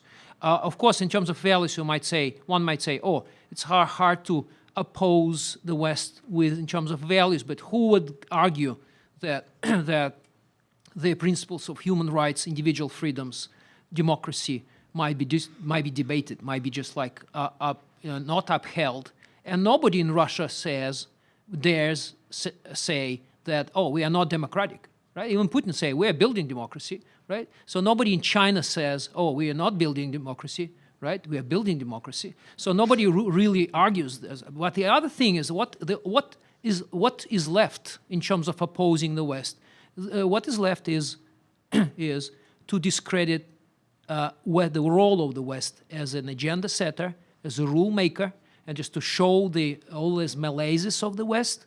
And we have a lot of publications about how the European Union system is stagnating, how there's a government gridlock, and how American democratic system is under question. So this is something that is Russia and like-minded nations are trying to show to the international community, to discredit the ability of the West to set the agenda, right, and to be the norm provider, to public goods supplier, right, and good offers provider. So this is something that I think that we need to keep in mind in terms of what kind of confrontation, what is this battle about.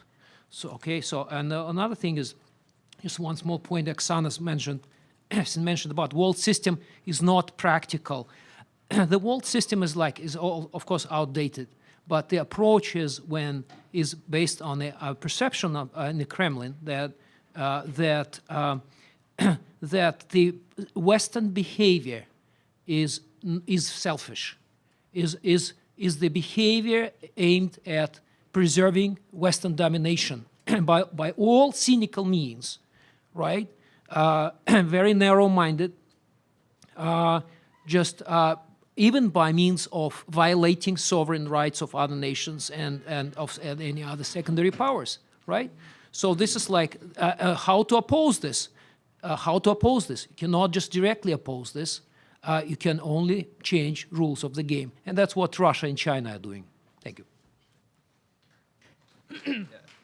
Is there anyone who would like to respond to that? Of course. A bunch of us spent yesterday discussing sort of missed opportunities on both sides in the period between 1991 and today. And we tried at some point to say, okay, you know, the West did this, Russia did this, et cetera. But I think the question is, what do we do about it all now? I would argue, I think, or maybe it's a way of pulling it all together a little bit differently, that among the drivers of Vladimir Putin's foreign policy are concerns about status, international status. That's where the idea that the slights, the West did this, the West didn't include Russia, that's a status issue. It's a geopolitical issue, but it's also a status issue. And I also think, as Oksana said, that one of the other drivers is what I call, and what I've been writing, people power, fear of people power. I mean, not only were there, you know, the Rose Revolution, the Orange Revolution, the Maidan, but Putin himself, when he and Medvedev announced the switch between presidency and prime ministership, there were demonstrations in the streets of Moscow after what were clearly rigged Duma elections. So if you have a conspiratorial mind view and you say, people power has to be harnessed, it's dangerous to me, it has to be reined in, then I think you're going to worry both about what's happening on your borders, but what's happening at home and the idea of sort of example. So having said all that, I think that we have to be sensitive to the status issues in our dealings with Russia. I think that's completely disparaging or not thinking through how we're saying what we're saying can be dangerous.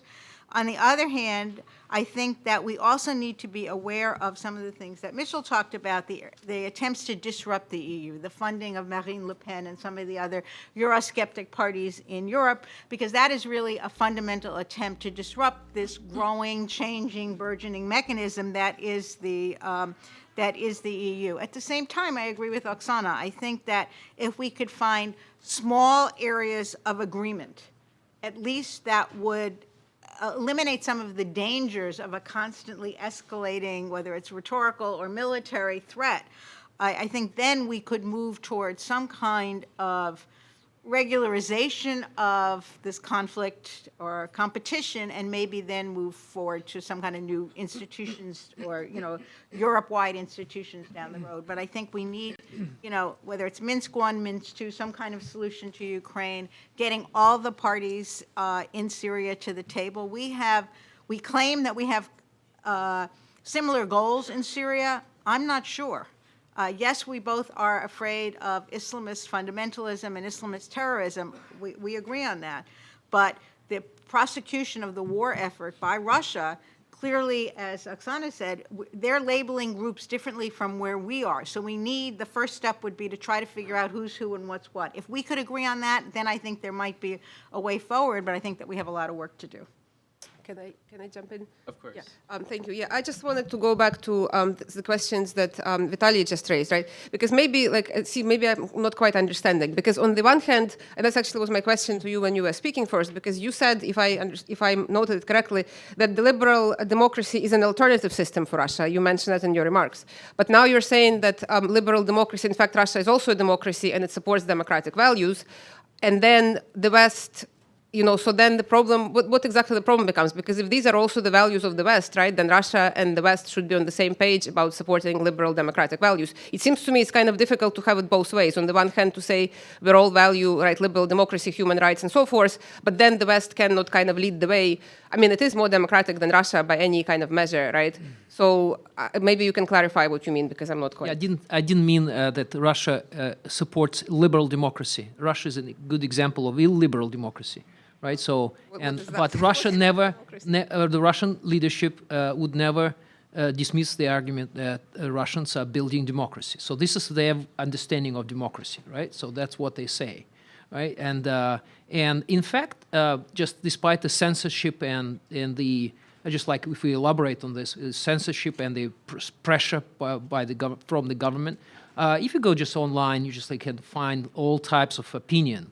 Just like sometimes I remember the Soviet times, Soviet Union, those people who dared saying these things would have been already sent to the psychiatric facility in the late Soviet Union. And so these people are okay, Navalny and the Piankovsky, they're all doing okay. So it looks like there is a different type of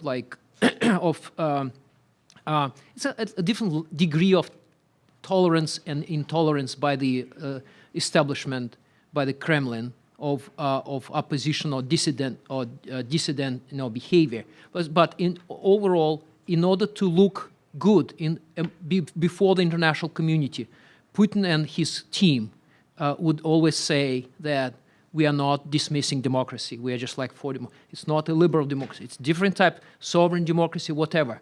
Right? Chinese are doing the same. We are building democracy, which is like having already grassroots democracy on the local level. So who would say you guys have vertical democracy, we have horizontal democracy. We have a process of deliberation on the horizontal level, so that secures a wise decision-making process. North Korea calls itself democracy too, but it doesn't mean that we would, agree with that. I think, I guess I will take issue with that because, in political science there are, yes, there is sort of different variations of democracy, but I think there are some fundamental principles, from free press to free elections that Russia nor China do have. So you can call yourself a democracy, right? But that doesn't make you a democracy. So I think that's a little bit, to my opinion at least, that's not very convincing. But where I guess I would agree that, that there are this sort of, the idea that the West does things unilaterally, and then it essentially allows itself to do things that then Russia is being kind of scolded for. I think that's a valid point, and maybe that's something for the Western policymakers need to take more seriously, because, for example, the analogy between Crimea and Kosovo is often drawn, right? And, I'm yet to hear some sort of coherent Western account or explanation, like how these are fundamentally different, if they are different, or if they're not different, then, why is Kosovo less of a problem than Crimea, right? I think these kinds of things, I think there is definitely more room for, dialogue and kind of, taking Russian take seriously. You can read my book when it comes out, because that's one of the things. I was called upon to defend the Kosovo policy and to assure audiences that it was not a precedent when we were coming up to recognition in 07, 08. And as one who had to make it and look at the faces, I could realize very quickly how unconvincing it was. Look, I don't know the nature of the regime in Russia, whether it's a driver of division and foreign policy discord between Russia and Western Europe and the United States. It's something that's worth discussing, and in a 12-minute presentation you can't get all the stuff in. Although I would say in the start, there were three things I wanted to say in regard back to what I heard. The first one, on the nature of the domestic regime, indeed, we and the Russians look at this, and it's sort of like the blind man looking at parts of the elephant, and you feel part, and what we see, and indeed, I lived there, and we see in the Yeltsin regime something that's, the Yeltsin administration, something that's far more open than under Putin, and this is probably true. Russians who look at it, I've had long talks with them, talk about the Yeltsin administration as one where it was dominated by corruption, criminality, and the illicit awarding of large sums of money that then became a determinant in the political system. And that the West was okay with that as long as Russian foreign policy went along with the West. That's an argument that is not going to end soon, but it's one where each side has considerable justice in the points that they're raising. And what the complete picture is one that's going to be hard to arrive on. The Russian sense of being left out. You have to look at this. The G8 is a good one. Well, yeah, Clinton put them into the G8 as an answer to signing the Founding Act and not making trouble about the first wave of NATO enlargement. Remember, though, that they were in the political G8, and the G8 retained the economic G7 that used to get together at the same meetings and talk about important financial and economic questions in which Russia was not included, because it wasn't really a G7 member or G8 member in terms of the economy. And, since the same Sherpas prepared the same meetings, the Russian Sherpa knew when he had to leave the room, and the other stuff got done. So right or wrong, there is this sense of the system being set up so that the important questions get done while they're outside the room. It can often be used as an excuse rather than, it's both a reason and an excuse. And if one goes beyond the reason for being discontented with the system to use it as an excuse for unacceptable behavior. I mean, one crosses that line, and it's hard to distinguish when it stops becoming that reason and is simply excusing something else. In terms of, the primary, where we're going to collide with Russia in particular, and I think Professor Cheval referred to this, certainly my observation in dealing with them while working in the near abroad is where we really collide. We may reach transactional or broader deals with Russia as it is now on many questions, but since Yeltsin, I worked with the Russians on countries like Moldova, Georgia, Armenia, Azerbaijan, Ukraine, the Yeltsin administration, Putin administration, Medvedev administration, and back to Putin. Moscow values the near abroad much more than most of us in the West understand at all. The counterparts that I dealt with were at cabinet level in Russia, and I'm nowhere near cabinet level. They were assigned this for good or for ill, and I think I understand some of the reasons why Moscow attaches such importance to this, but for practical, and one can plumb those, but for practical purposes, this is a fact. Observed that Medvedev's statement of privileged interest in his interview in August 31st, 2008 was not an accident. This is something that from the minute that Yeltsin set up the CIS, Russia has tried to assert a special right, which amounts to a limitation of sovereignty over these countries. While the Western view of these countries is that they are fully independent and sovereign and should have, should be able to choose all facets of their foreign security and domestic policies. And this is where I think that our Western view in Europe and the Russian views of this area of Europe are really incompatible, and I think this is the area where it's going to be the hardest to overcome these differences and find a new system and institutional structure that will actually work. Sorry to go on so long. But.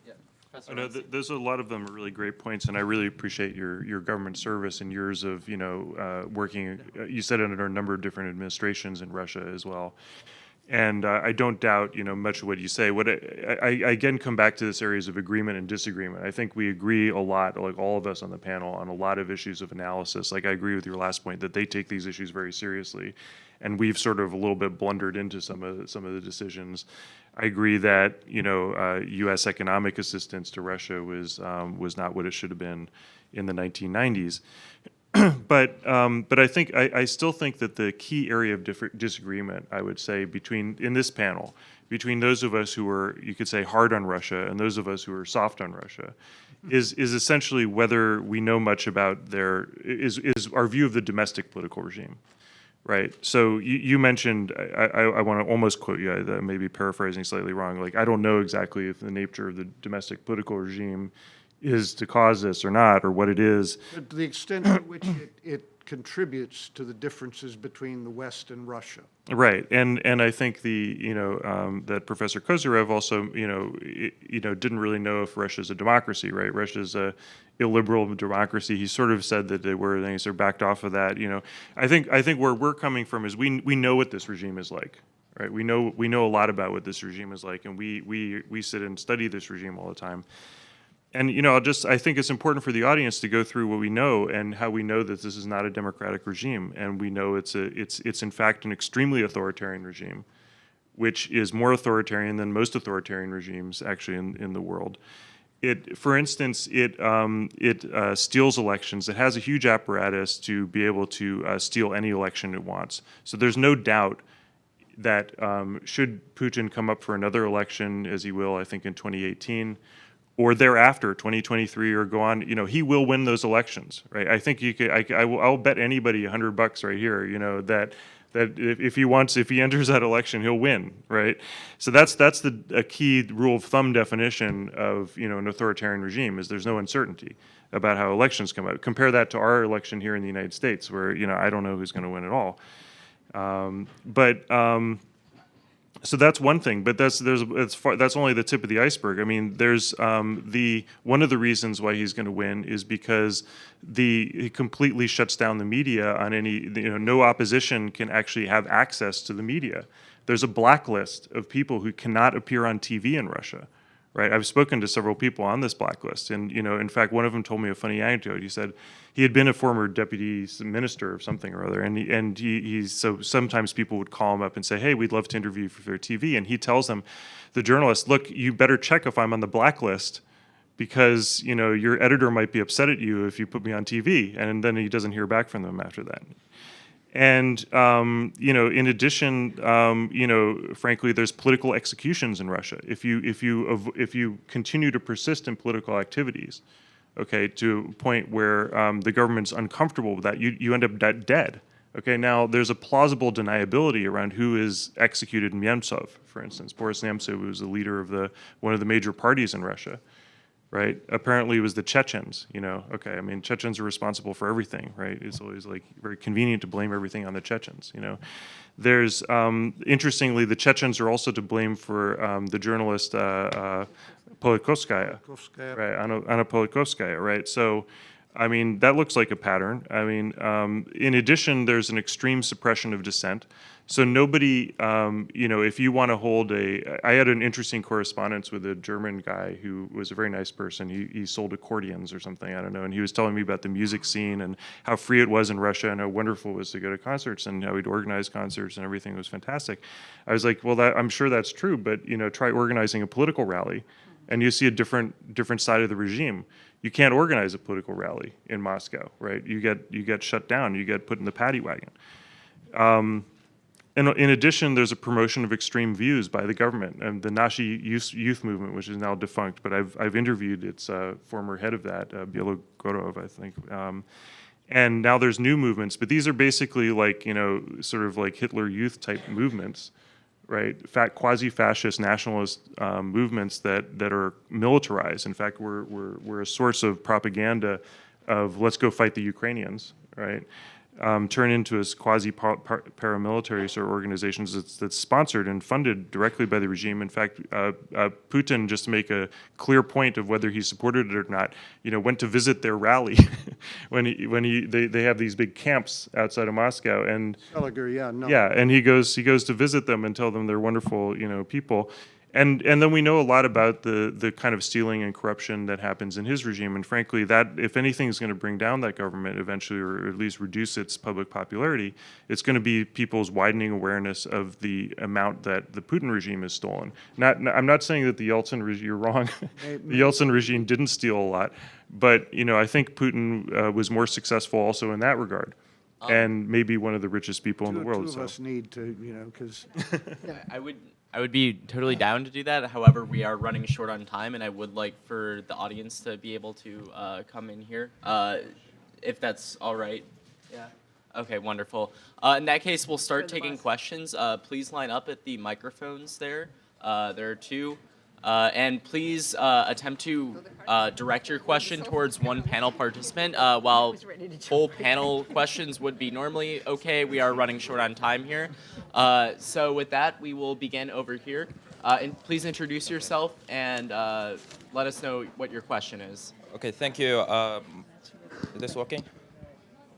Just yell. Okay. Thank you. My name is Y.C. Wang. I'm with Beijing Foreign Studies University. My question is addressed to Dr. Shevel, if I pronounced your name correctly. As you have said in your remarks, I quote unquote, during your own crossfire or maybe dialogues with each other, you said that Russia and China, they claim they have a democracy, but they don't have one. Yes, of course. But I won't just say I agree with you directly, but what you said, but the definition of democracy shouldn't be monopolized by either side of the Atlantic or Pacific. So in your remarks, I believe you think that democracy means the representative of the greatest amounts of the public, I guess. Yeah. So actually that is also a kind of interpretation of democracy. The democracy actually originated, for instance, during the Greek times. And during then, the democracy doesn't mean I regret to interrupt you, yes, but yes, could you of course, please get to of your course. question? I will wrap it up in really fast time. It is also a twisted idea of the Greek democracy by your time. And I believe that even President Obama hasn't governed as much population as a normal Chinese province governor before he was elected. So actually, I really want to ask, would you agree with me that actually the idea of democracy has multiple reasons and multiple ideas? Thus, the idea of democracy shall not be determined as a correct or wrong. Thank you. Thanks.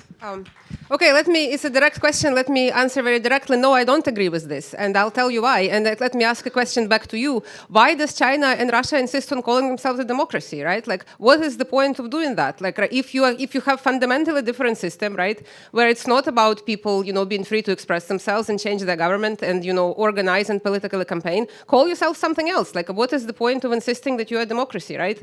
I think that is exactly this sort of like mudding of the waters, right? That's why it was my, in my exchange with Professor Kozyrev, I was trying to understand, like, why try to sit on two chairs, right? If you're saying the West is presenting this system, it's kind of counter to your interests, then don't try to say you're also part of that system, right? I mean, I don't have any problem if China and Russia say we are advancing alternative world order where, the strong leader or enlightened leader would provide, say, social well-being for the people or something like this. Fine, right? But don't, like, simultaneously try to say, but we are also like the West and we also respect these values that honestly you don't, right? I don't mean you personally, but I mean the leaders in, so that would be my answer to that,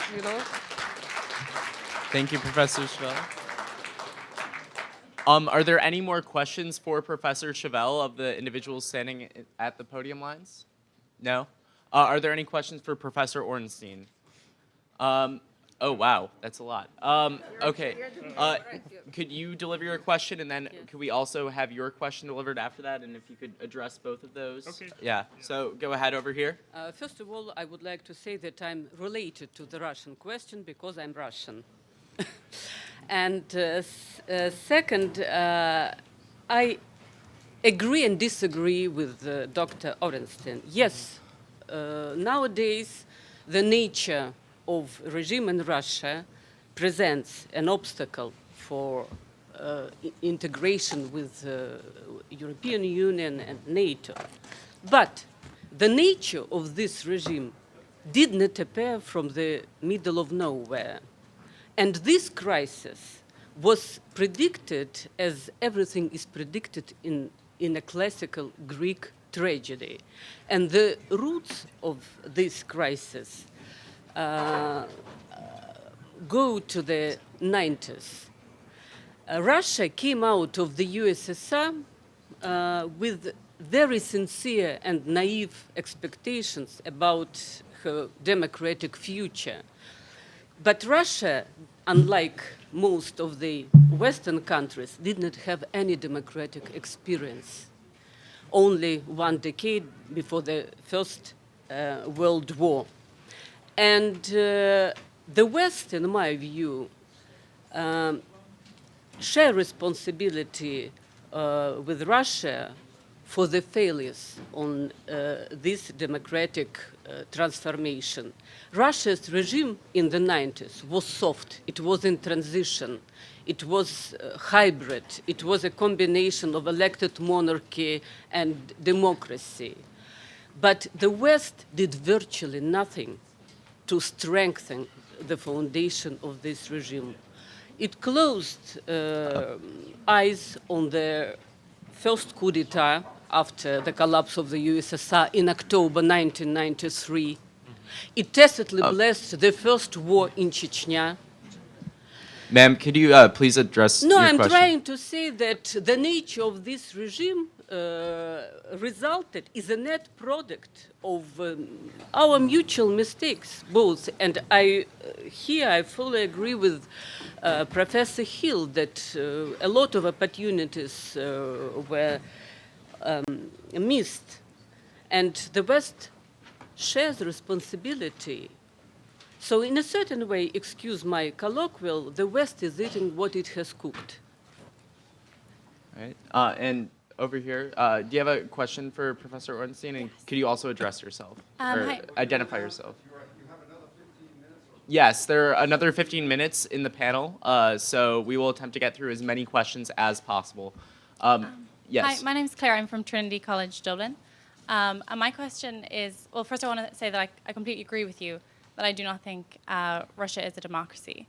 But just within the frameworks that we've been talking about, how can one qualify that Russia is not a democracy and we do not have these interactions with them? But then we have someone like Turkey who is a NATO ally, and every single thing you mentioned, like Chechnya could be the Kurds, the horrific violence that's happening in southeastern Turkey could be really compared to what's happening in the Ukraine, and the academic freedom of speech is just being destroyed.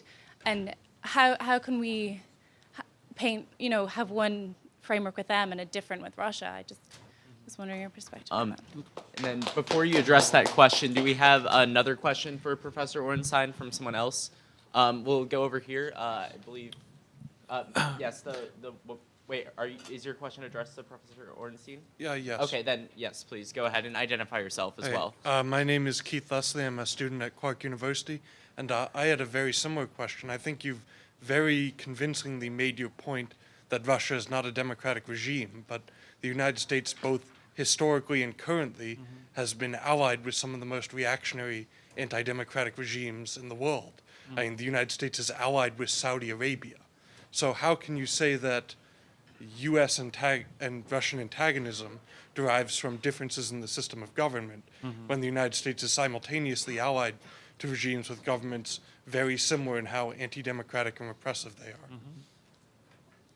Yeah, if you want to go ahead. Yeah, those are great questions, and I have to think about that.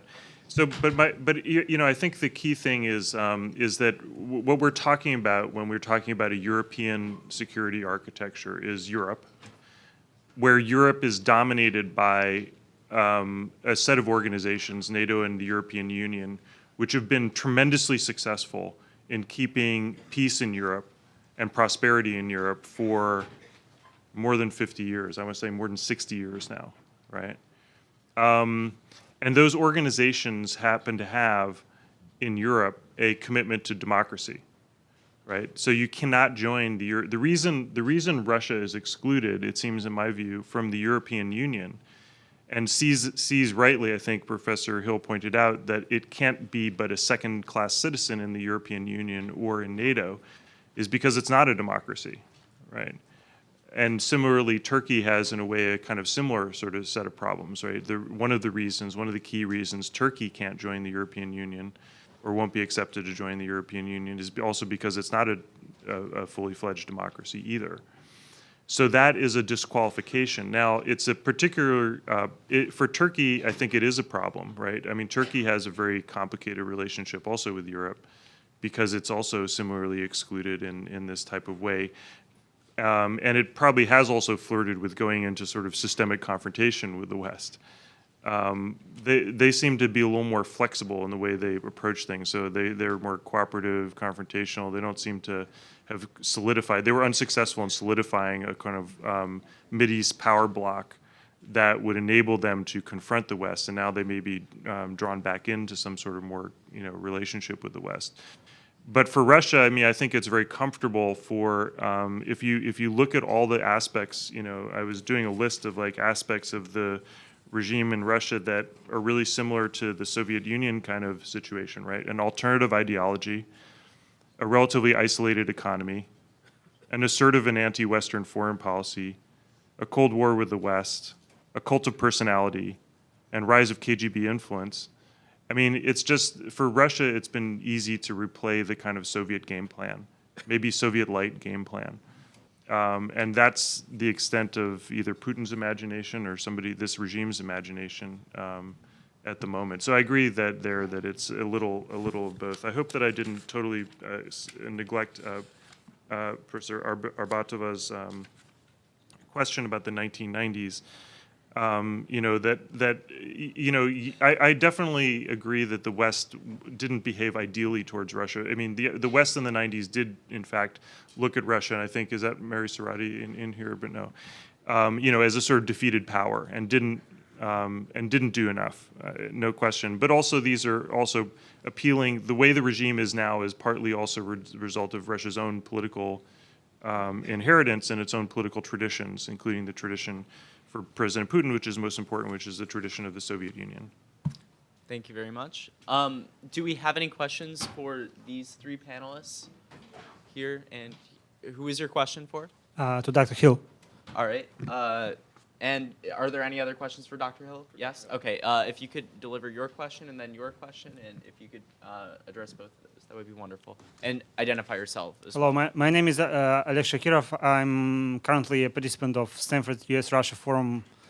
And we are currently working on a project trying to kind of make proposals for institutional design between US and Russia.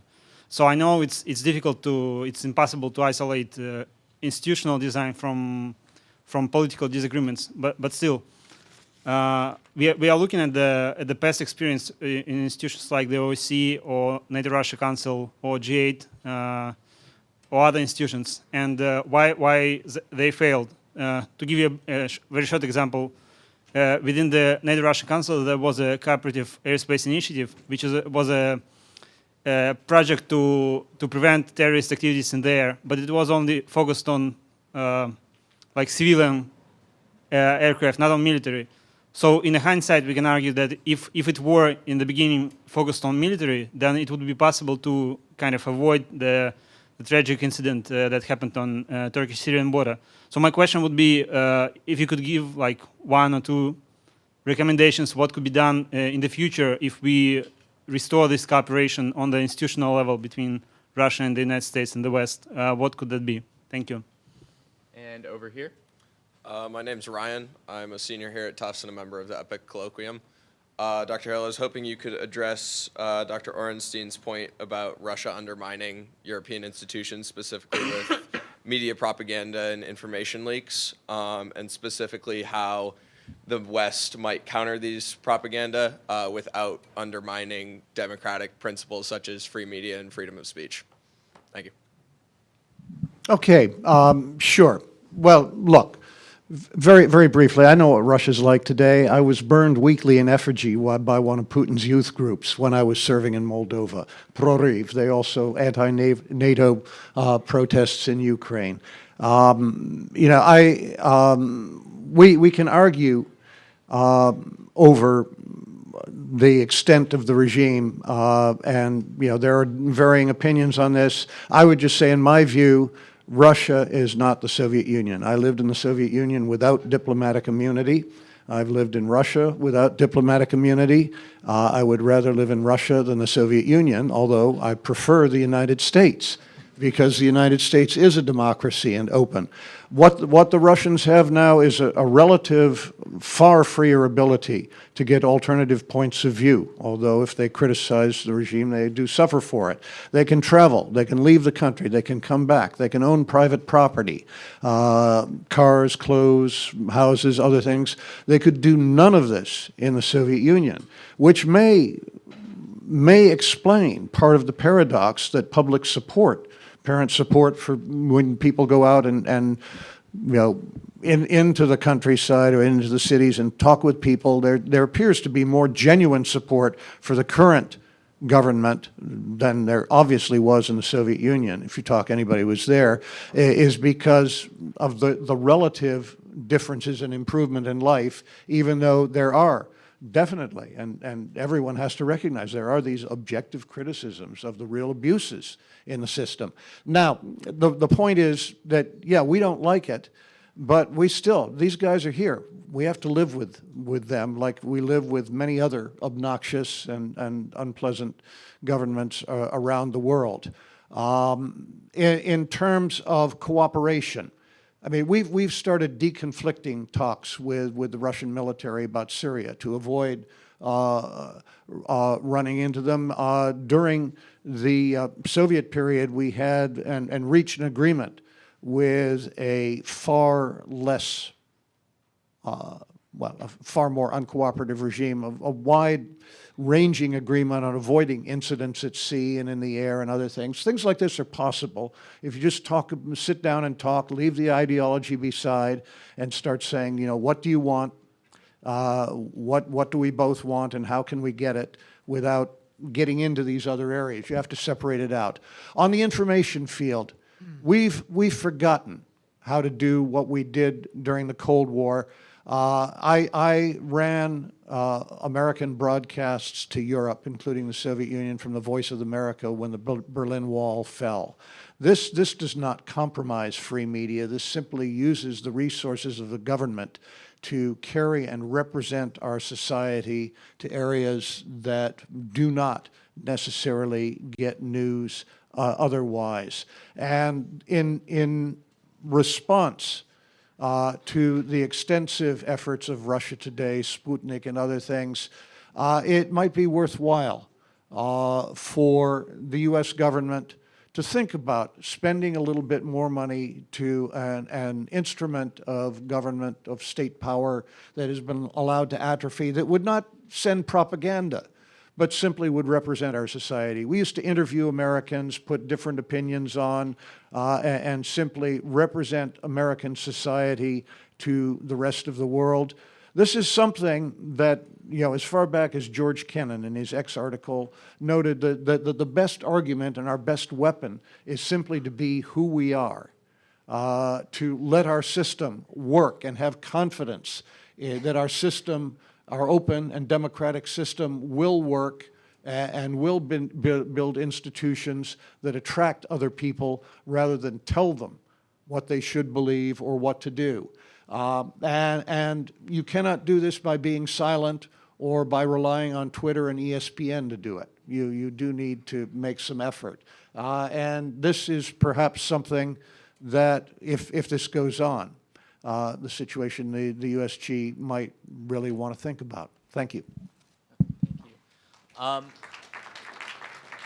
We have about 5 minutes left. Are there any questions for Professor Savitz or for Professor Kozyrev? Okay. I'm not sure who can best answer mine. Are all remaining questions for Professor Ornstein? No. Yeah, just because there's a Mine's majority of for- those, we'll take those. So starting over here, if you could address, yes. Me. And no, I'm sorry, the gentleman behind you. Thank you. And then we'll have your question fielded as well. Please identify yourself. Well, I'm Caio from the College of Law of the University of São Paulo in Brazil. And Professor Ornstein, going out from the Cold War theme and into a more medieval mentality, could you say that this rapprochement that has been going on with the Pope and the Patriarch and the intentions of the Patriarch to reunite with other important patriarchs could be a way that Moscow wishes to emulate more or less the success that Pope Francis has had in recent years in the international relations, so that they can find a new way to go back being a more inclusive and dominant power in the region through orthodoxy? Okay. And over here, the question for Professor Ornstein. Yeah, go ahead.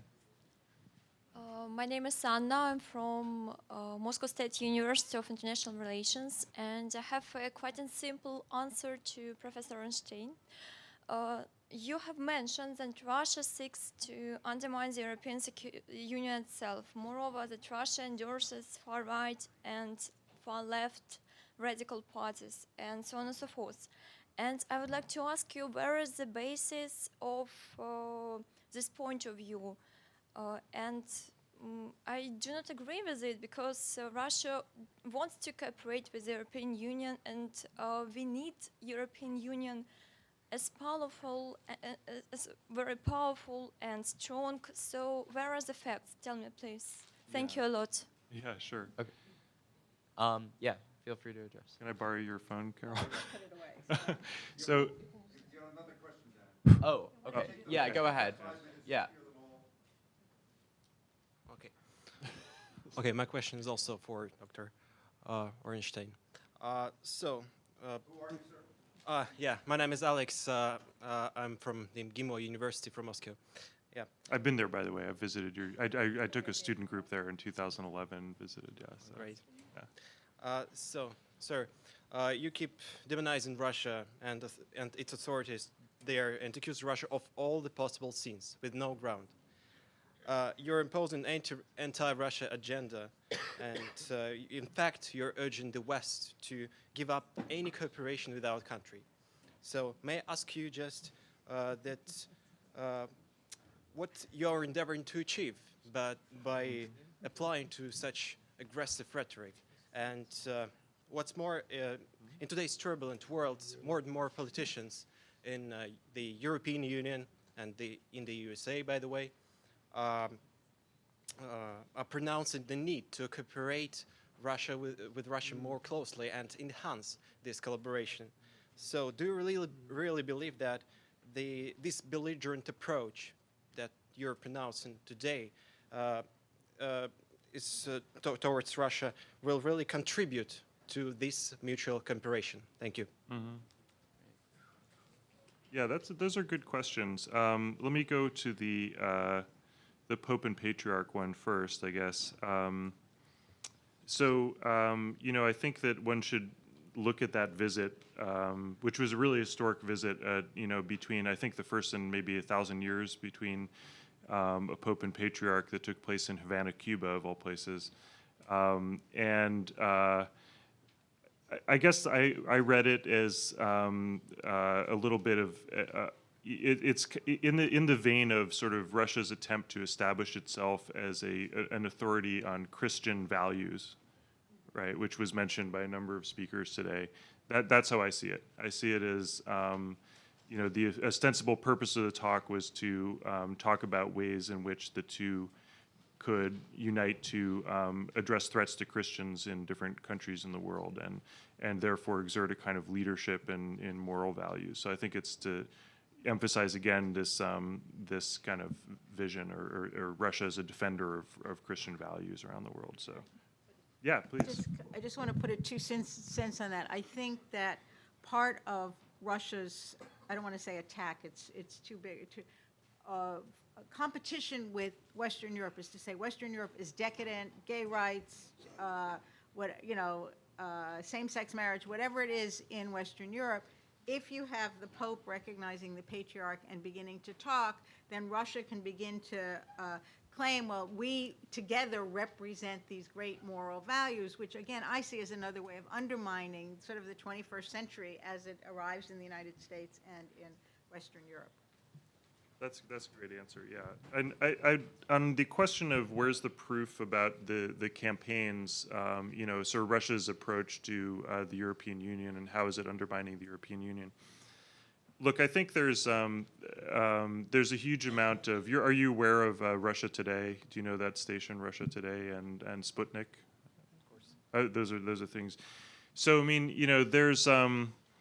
If you watch the coverage on there, right? I mean, they do give quite a lot of coverage, to right-wing views. If you look at it in France, the head of the station in France has close ties to Marine Le Pen's National Front Party.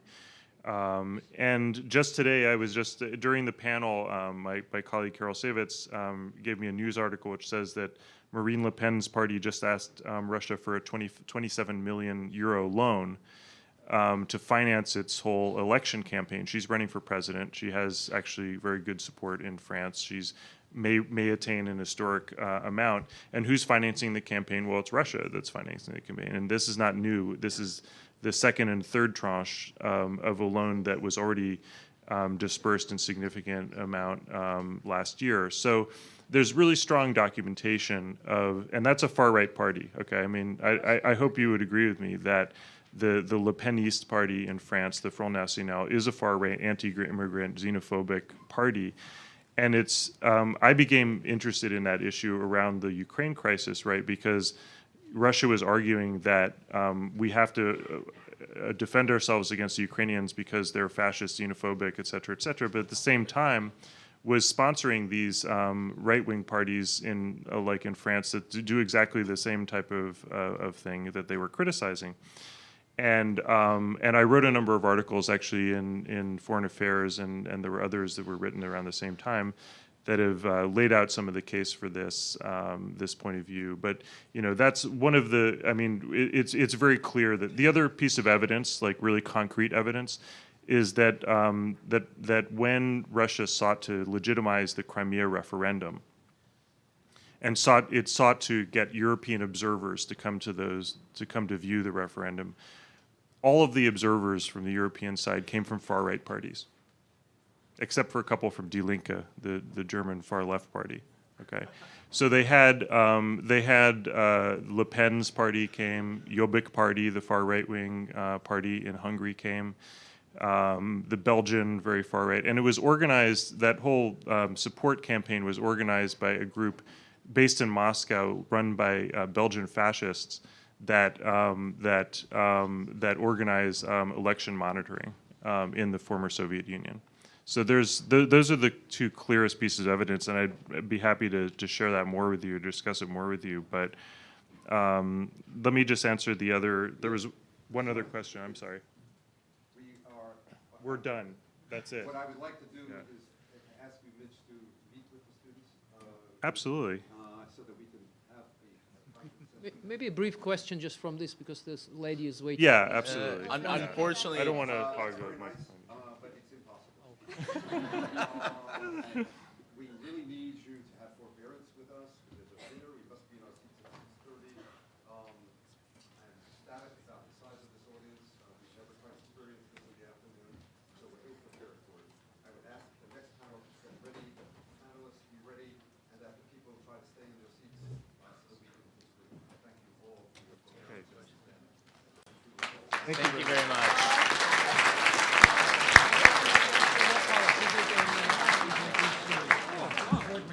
Did I give you my phone? No. So I'd love to, yeah, I'd love to. No problem. I knew I was going to cause havoc. I knew I was going to create havoc. Yeah.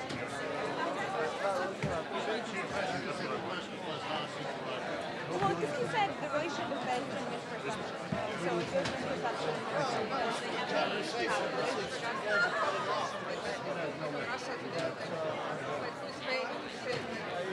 Yeah, please. No, you don't. You're just kidding. Do you know how this works? Don't know. I don't know anything. So I have 3 presentations on this already. And I think you can just plug it in. Danielle. You are going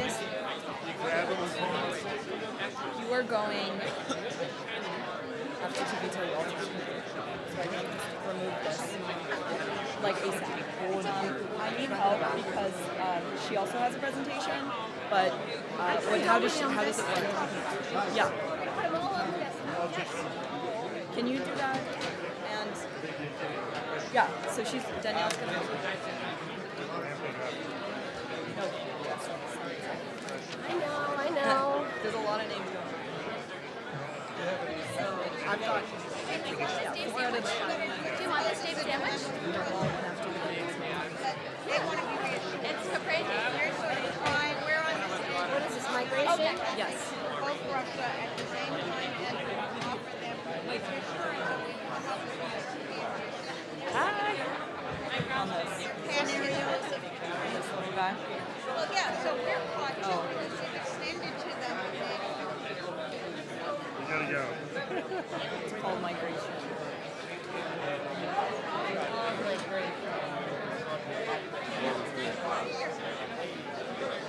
We literally just checked it, so it should be.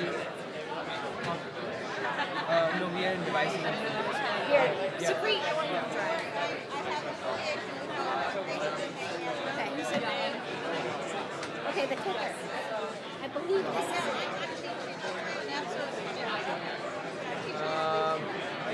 Okay, migration. Yeah. Markella, Greece. Is that yours? Mine is mine. All right, perfect. Drag it here, yeah. Or drag it, let's put it on, Right. yeah, right. This one? Yeah.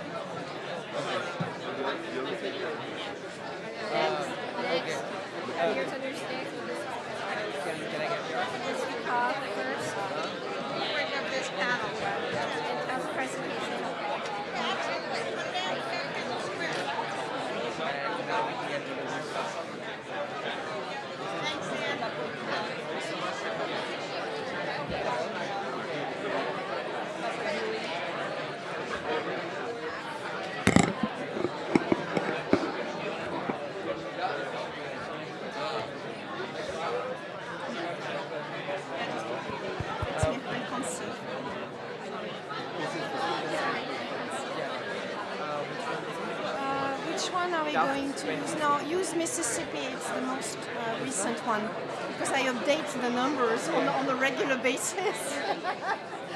Unfortunately. May I,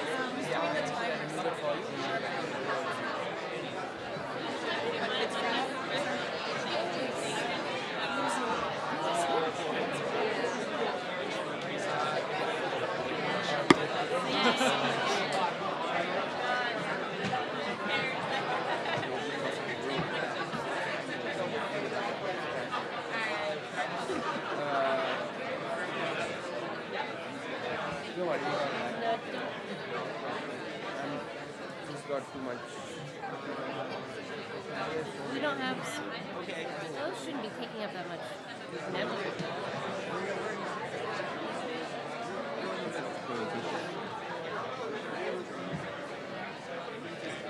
No.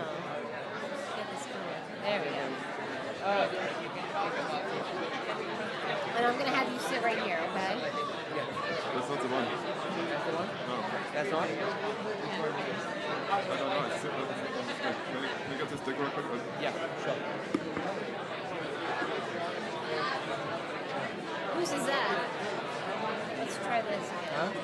Let's open all of them.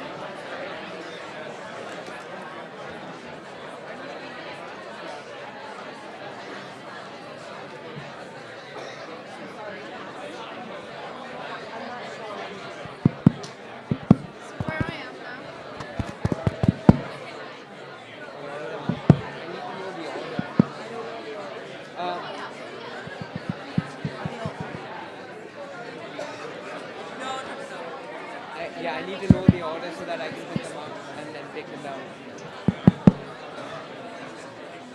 Is it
go? And is the quota system fair? How do border controls affect, or not, the flow and volume of migration? How do European countries reconcile the morality and the reality of migration? We will study the behaviors of the European countries, the push and pull factors for migrants, and potential solutions to the issue. The title of this panel assumes that Europe is undergoing a crisis with migration, but is this truly the case? Our panelists, Kavita Braumbat, Ariane Chabal-Dapolinia, Markel Papadouli, Matthias Risa, and Paula Schwartz, all from different backgrounds and expertise, will contribute to the debate today. For the format of this discussion, each of the 5 panelists will have 12 minutes to speak. A timer will show a yellow light with 2 minutes to go. I ask the panelists to keep an eye on the lights and timer. We ask the panelists to respect the time given to each of you to ensure sufficient time for debate afterwards. After the speakers finish, they will be allowed to ask questions to each other, and then we will open up a Q&A to the audience. Today, we will begin with a student presentation by Adriana, Thorin, and Mile about student work they conducted over winter break on migration policy.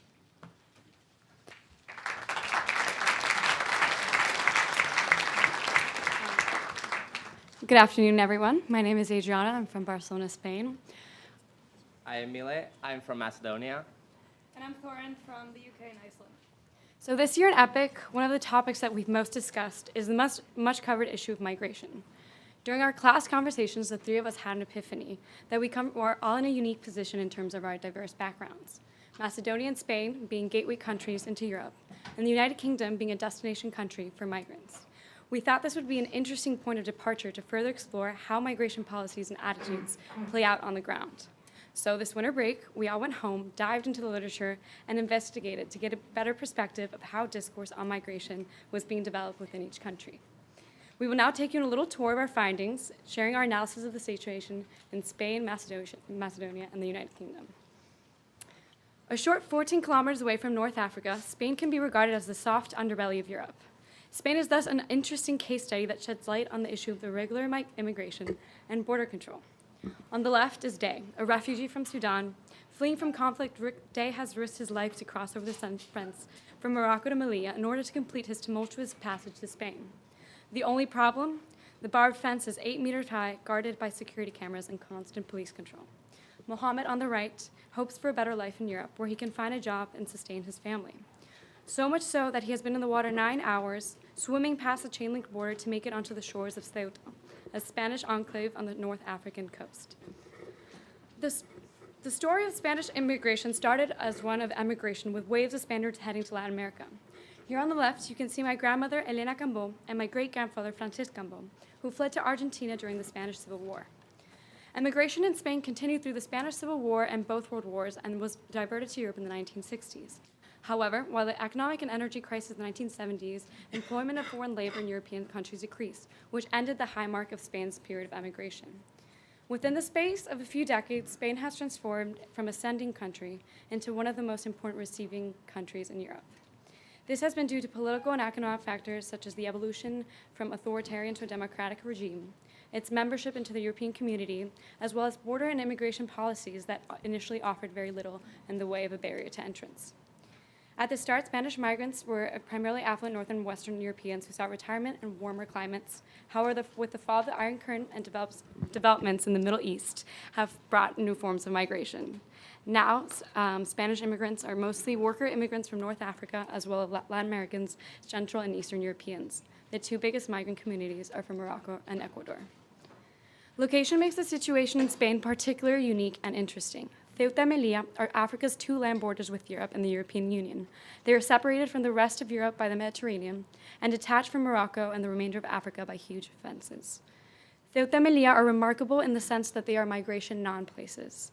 They are spaces of exception captured by the European border regime and regions of transit where migrants on their way to Europe become stripped from autonomy and held in a state of uncertainty. The Spanish-Morocco boundary thus serves as a state border, a regional border for the European Union, and a global border between North and South. The relationship between Morocco and Spain is thus highly relevant and depictive of the issues that arise when speaking of migration and the refugee crisis. So what I realized is migration policy in Spain is ad hoc and reactive. Legislation is adapted according to the fluctuating needs of the more influential European Union member states. The main focus on the policy is securitizing border and controlling illegal immigration. Moreover, migrants go to where there is labor demand. Spain is in an economic downturn, and there's a 22.7% rate of unemployment.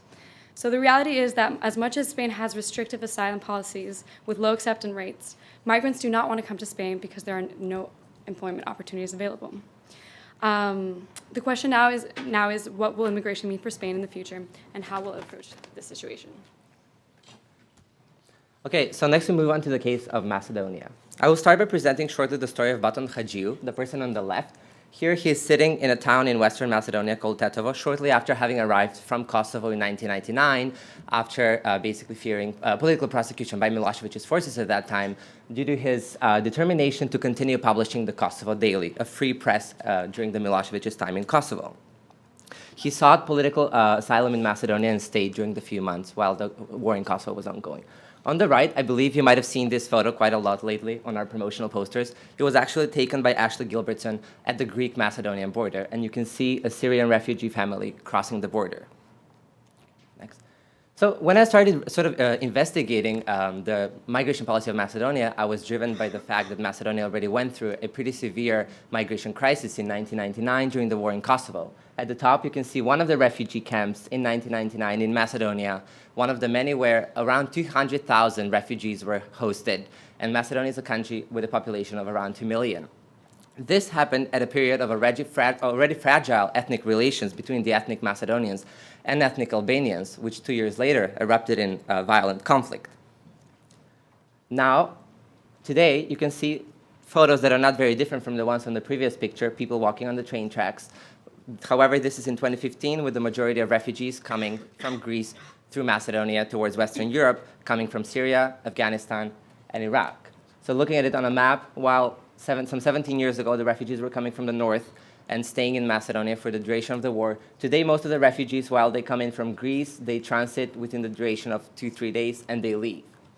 So my assumption was that Macedonia, considering the fact that it had gone through such a severe migration crisis, would already have a well-developed migration policy and a long-term policy how to deal with such crisis. However, the Macedonian government didn't change its policy or laws until last year in May, which ended the eighth-month period during which around 30 migrants lost their lives walking on the train tracks. The reason why this happened was because the refugees were not allowed to transit through the country. Their only options were either seeking permanent asylum in Macedonia or being deported if caught crossing illegally. So many of them, due to their interest in going to Western Europe, would end up walking on the train tracks and being run over by trains. So this pushed the Macedonian government to change the law, and it finally changed it it introduced such a thing as temporary asylum, which gives the migrants, the refugees, 72 hours to cross the country and leave the country eventually to Serbia or elsewhere, or seek permanent asylum in Macedonia. Due to this change in the law, the Macedonian government all of a sudden saw the migration policy as not a primary concern. Due to the weak pull factors, they would keep the migrants in Macedonia, and instead most of them would end up leaving towards Serbia and further in Western Europe.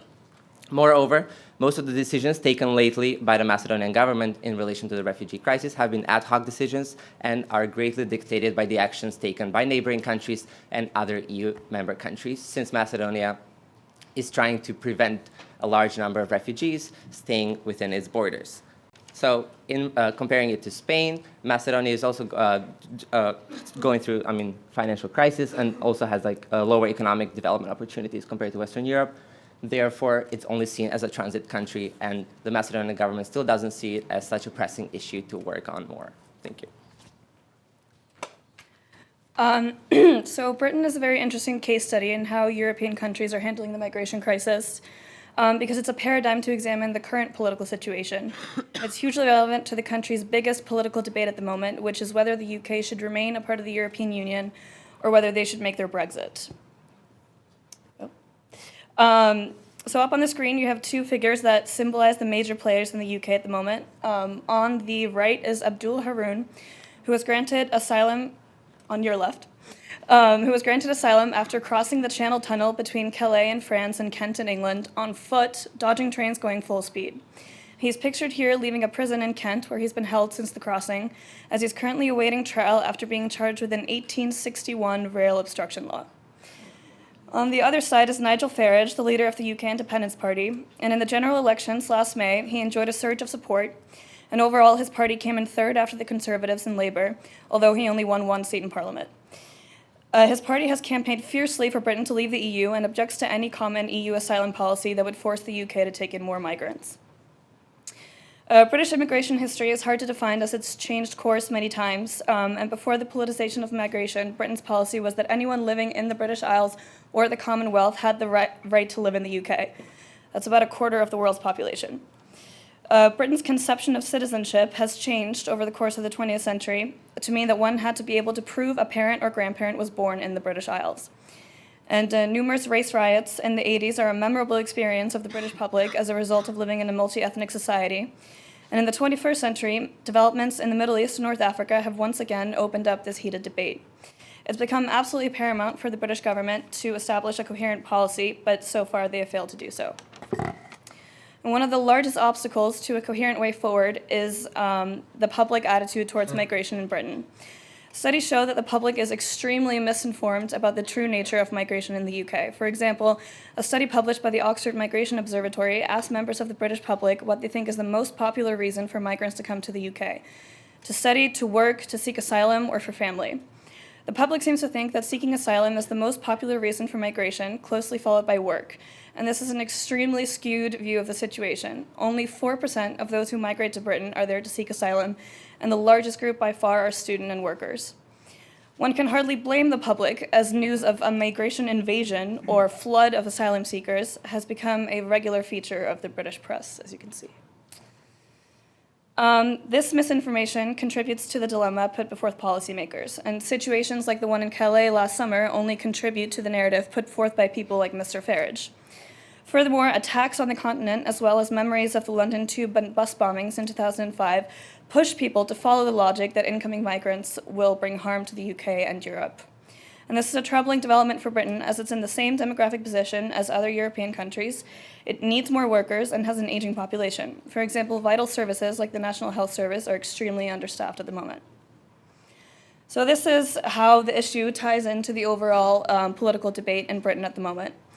The migration debate is directly tied to the question of Britain leaving the European Union. Prime Minister David Cameron is currently in talks with EU leaders in hopes of delivering his promise to getting a better deal for Britain before a potential referendum on the issue in 2017. So as we've seen, although our countries are extremely diverse in almost every sense, except for the fact that they're a part of the European community, they share obstacles to a common migration policy. History often poses a problem. Countries' unique experiences with migration and historical memory often shape policies, perhaps more than they should, and the same can be said for recent terror attacks. Destination and transit countries can also result in very different experiences. As Professor Avagena said at last night's panel, whether you like it or not, there are tiers within the European Union. There is a clear division of response in leadership countries. Nations like Germany and the UK might be able to set agendas, but countries like Spain and Macedonia may respond to those directives.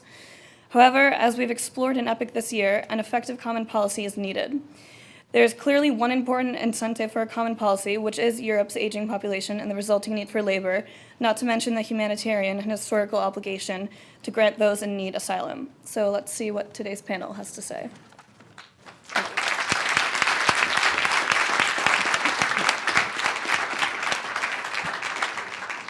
Thank you so much.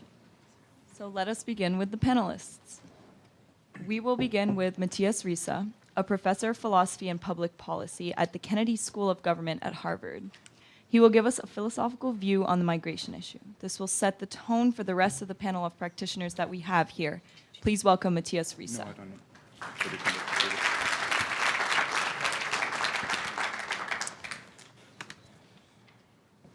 So I'm indeed a political philosopher. It's a peculiar thing for philosophers if we have to realize that reality is somehow catching up with the things we have been saying all along. But something like that actually happened to me last year. So the views that I'm going to give you now about why it is actually a matter of justice that a country like Germany take in refugees, these are views that I've been propagating for a while, way before there was a crisis of such proportions.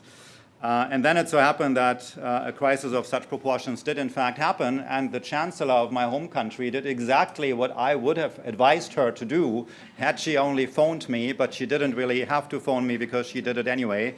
And then, as my luck will have it, you guys invite a mayor of a wonderful German city who is also exactly of that same mindset. So they say last night, Thomas Geiser says, a wonderful convergence of theory and practice here. So what I'm going to give you, this is also before this background, so what I'm going to give you is basically an editorial that I wrote. So this is written for a German audience. So I'm speaking to a German audience here saying why we should think of doing what the country is doing now anyway as a matter of justice. There's a fair amount of soul searching going on right now. Should we be doing this? What kind of obligation do we have? How much more would we need to do? Should we continue to do what we are doing, even if other countries are shirking their own obligations? Lots of questions like that are discussed in the country, and this is what I'm addressing in this piece here. So, is it a matter of justice to take in the refugees? How can that be? Some ask, and they may ask that because they think justice only applies among those who share citizenship in a country. Then, of course, accepting refugees cannot itself be a duty of justice, since by definition, then justice only applies among fellow citizens. What justice requires must be done first, and it tolerates the fewest compromises.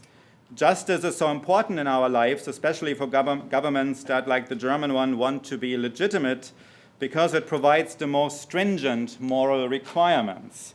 Were the inclusion of refugees a duty of justice, we must find a way. Wir müssen es schaffen. We have to get it done, as the Chancellor likes to say. We must accommodate and integrate them. There are good reasons, in fact, to think that it is an obligation of justice to do that for Germany, of course, and also for other countries. Early on in Western philosophy, justice was defined so that each was to receive or do his own. To each his own is the famous definition of justice.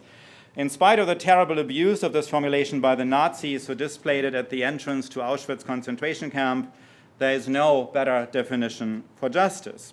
The question, of course, is what his or her own then is. The Greeks who gave us that definition understood his own as a share of the city-state. Generally, it was then with the city-state, the polis, that political philosophy was concerned. In modern states, it was with the territorial state. Nowadays, in a world that must cope with problems of truly global reach, such as climate change and migration patterns, the relevant reference points are the world society and the globe, the planet as such. And yet there is in parts of contemporary philosophy still the understanding of his own as a reasonable share of goods that are made possible by cooperation within the state. So the state focus understanding of justice is still around. At the same time, we also have this other understanding, the cosmopolitan understanding. Cosmopolitans think nowadays that everybody's own consists in adequate reactions to her humanity. That's the understanding of justice that we are getting from cosmopolitans. It is the salient features of our humanity, like possession of reason, ability to reflect, plan, have deep feelings, cooperate with others, whose protection is required by justice. So for cosmopolitans, justice is about the right kind of reaction to common humanity. It's not about the right kind of reaction to shared political and economic structures, as in the other view. Human rights then would arise from such a cosmopolitan approach to justice. Now, if we want to give his own, if we want to give each his own on my own understanding of what that amounts to nowadays, it is crucial to distinguish among different contexts, or what I call grounds of justice. An overall view of global justice then results from integrating these different grounds of justice. Shared citizenship is a state, in a state is one ground. So this is one context in which considerations of justice apply. As is involvement with the international trading system, membership in world society, common humanity, and finally also humanity's collective ownership of the earth, which entails for each person an entitlement to a fair share of the globe, the resources and spaces we all need to live and survive, but in whose creation nobody had a bigger share than any other human being. So the takeaway from this is to give each her own these days is a very complicated matter. We no longer live in city-states. We are no longer confined to territorial states. We live in a very complex world. So to give each his own is a complicated matter. It requires that we regard persons, as the case may be, as fellow citizens, trading partners, fellow members of the world society, fellow human beings, or co-owners and co-preservers of this planet. All these should count as grounds of justice, different contexts in which, respectively, different considerations of justice then apply, because they are of such paramount importance for human affairs. Before this background, we must question conventional notions of sovereignty, and severely so. We commit serious injustices if we act as if we had duties of justice only towards fellow citizens, no matter what Donald Trump would say on that matter. The view I sketched suggests the state can only be fully legitimate if it also accepts duties of justice towards non-citizens. An understanding of the state that limits its duties of justice to fellow citizens only creates an international system that maximizes mutual indifference. In our complex and interconnected world, that would be excessively narrow-minded. States lay claim to areas and presume they can decide who gets to enter. Although we have become accustomed to that being so, this practice is morally acceptable only if countries do their share to make sure people can survive where they live. It is nobody's accomplishment to be born in a rich country, and it is nobody's fault to be born in a troubled region of the world. Here we must reconsider our ways substantially. Our political energies are still too much focused domestically. I take for granted that any kind of reconsideration here must not adversely affect the vulnerable in our society, but one must not use such special obligations, the reference that we have to take care of our own first, as an excuse to escape from other obligations of justice. So what are our national and European, so national and from this writers, from my perspective here, the German, right, duties of justice, and the European duties of justice, for instance, to people from Syria or Eritrea? Well, first of all, in virtue of the required respect for human life, people in failed or dictatorial states are entitled to support from the rest of the world. Such respect requires that we help with building and maintaining functioning political and economic institutions, because such institutions are essential to any kind of self-determined life. Such a duty is constrained because outsiders have limited capacities to build such institutions. Secondly, however, if it is not feasible to ensure people get to live under functioning institutions, or if this simply does not happen, as co-owners of the earth, these people have the right to look for another place. It is not for us to prevent them from finding another location on a planet we inhabit together and that none of us has put there. So justice requires that we take in people from crisis regions. It does not matter morally if they flee from war, justice, or misfortune. What counts is whether people can lead a decent life. International law, for instance, is too narrow when, for instance, in the Convention on Refugees, it understands refugees as people with a well-founded fear of persecution. That is one group that should be allowed to move, but it's not the only group. There is, of course, no moral right to come specifically to Germany, but there is a moral right that the rest of the world allow one to move from a crisis region. Rich countries have greater obligations than poor ones, and it is only if other countries refuse to do their share of the moral duty that this delivers specifically a duty of aid on the side of Germany. Germany, it is fair to say, has behaved exemplary in this regard. Other states have truly disgraced themselves. This includes not only European countries that have closed their borders, but also the United States, which still acts as if it had no reason to be concerned with that crisis at all. So the number of 10,000 refugees that the United States sometimes thinks it might offer to take in, 67% of that, the city of Düsseldorf alone, has already taken in. What happens if other countries will continue not to do their part in this duty? Germany should try to convince them to understand the problems as a common one. But in light of the desperate situation of those who want us to help them, we must not reject them, even if we are the only ones who do not. There must be no ceilings in our acceptance practices. When I see from the beach that someone is drowning and I can save him, I have to do so, even if there are many others who observe the same scene and do nothing. The fact that many others fail in their moral duty does not release me from mine. If the same situation occurs many times over, that is bad moral luck for me and a massive breach of duty on the part of those who do not help. And yet, this does not change my duty also to perform the next rescue if I can do so. Now, of course, reality is more complicated. Many arrivals are not really threatened in their existence, and many will only be on the move because they know they are welcomed in Germany. So we must find a sensible or at least bearable way of identifying those who are really threatened in their existence and then those who cannot lead a decent life in their home country. But to these people, Germany does have an obligation of justice no matter what others do and regardless of complications and practical implementation, just as in the beach example. What if our capacities are exhausted and we can do no more? Many municipalities in Germany are overextended. Many people see with unease what is happening. And of course, the attacks on women in Cologne on New Year's Eve at the latest showed us that the refugees are a heterogeneous group that includes many whom we would rather not welcome. These are important concerns, of course, yet none of this changes the overall picture. The difficulties illustrate how big a task lies ahead. Now, all of this is partly a matter of financial possibilities, but Thomas Piketty has just shown us in his book Capital in the 21st Century that capitalist societies, so the societies that most of us live in, are about to ossify in ways that will make life chances dependent on inherited status. We can solve many problems simultaneously if we heavily tax inherited wealth and use such funds to meet both local and global obligations of justice.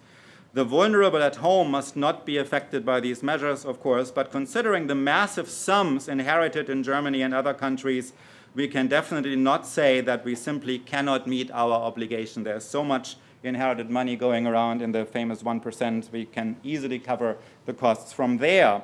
Eventually, we might come to a stage where we can say that perhaps if the political identity of our country itself is endangered, but even if in these trying days we are far from that stage. Much is a question of long-term integration, and here what is needed is not just money, but good ideas. Leadership expert Ronald Heifetz, a colleague at the Kennedy School, speaks of challenges that require adaptive leadership. This is about situations where groups, sometimes whole societies, need to be prepared for a completely new situation that cannot be mastered by traditional methods. This happens by generating widespread engagement and reflection and by mobilizing much goodwill. Angela Merkel, the German Chancellor, has contributed a lot to this endeavor. I've never in my life voted for her, but in this case, I'm breaking a lance for her very strongly. She has exercised precisely this kind of leadership, adaptive leadership. One can only hope that many others will join this effort. We should not forget that what the Universal Declaration of Human Rights stresses in its preamble, that justice and peace in the world are connected. Immanuel Kant wrote at the end of the 18th century that nothing important happens in the world that does not affect us all. Psychologically and practically, it is still a big step from that insight to the realization that all this will be expensive for wealthy countries and that it requires much rethinking of long-term responsibilities.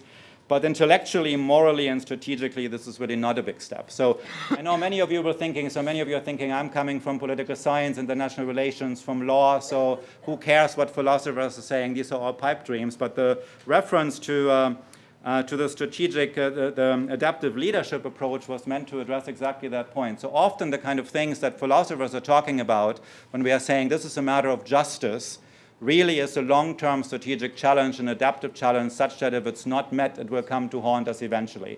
So last night, Stanley Hoffman was quoted, for example, on saying things we should never lose sight of the fact that everything we want to do has to be feasible.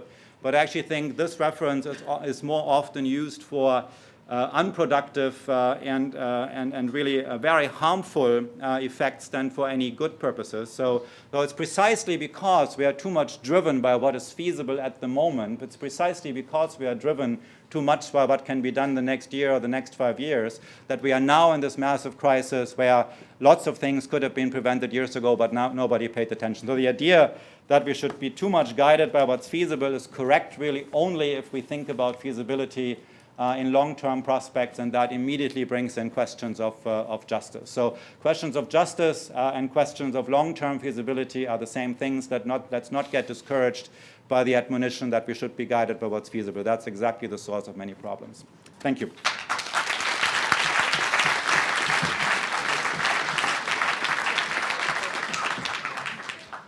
Thank you very much.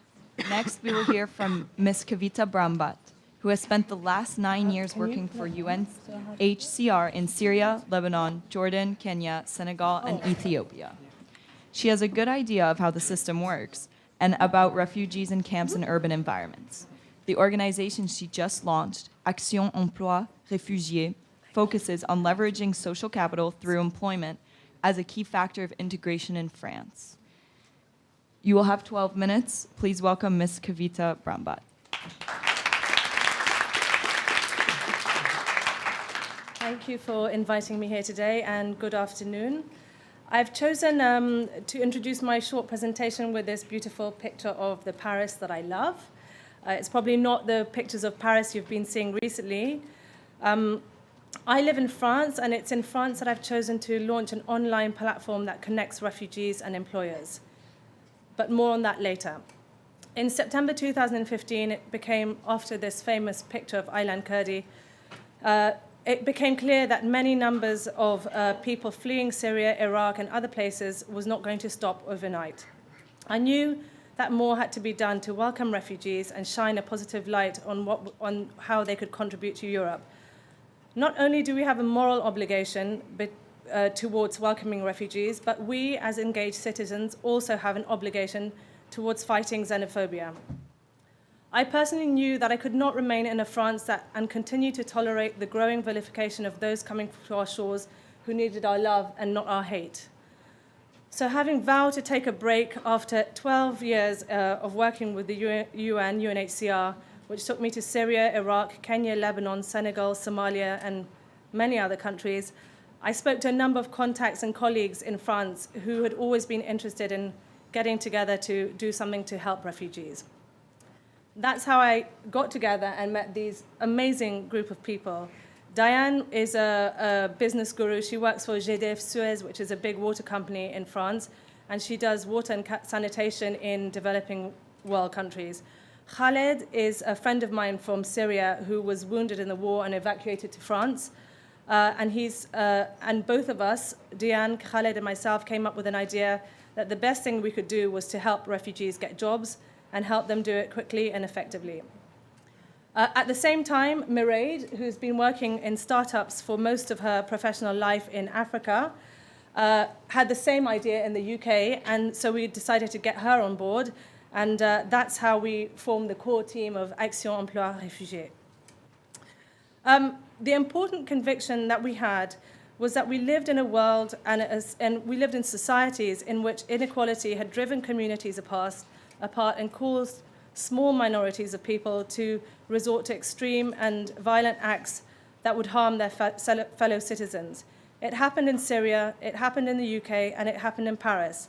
Any solution we were to work on would focus on countering the divisive force of inequality so that new migrant populations, and in our case, refugees, could integrate successfully. And from my days researching refugee integration in the UK, the factors facilitating successful integration were not only the obvious stuff like earning money, access to health, learning the language, and having a roof over your head.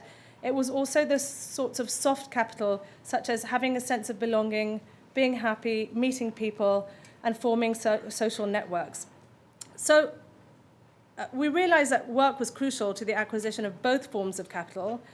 So then we went a step further. If work's important, when is it important?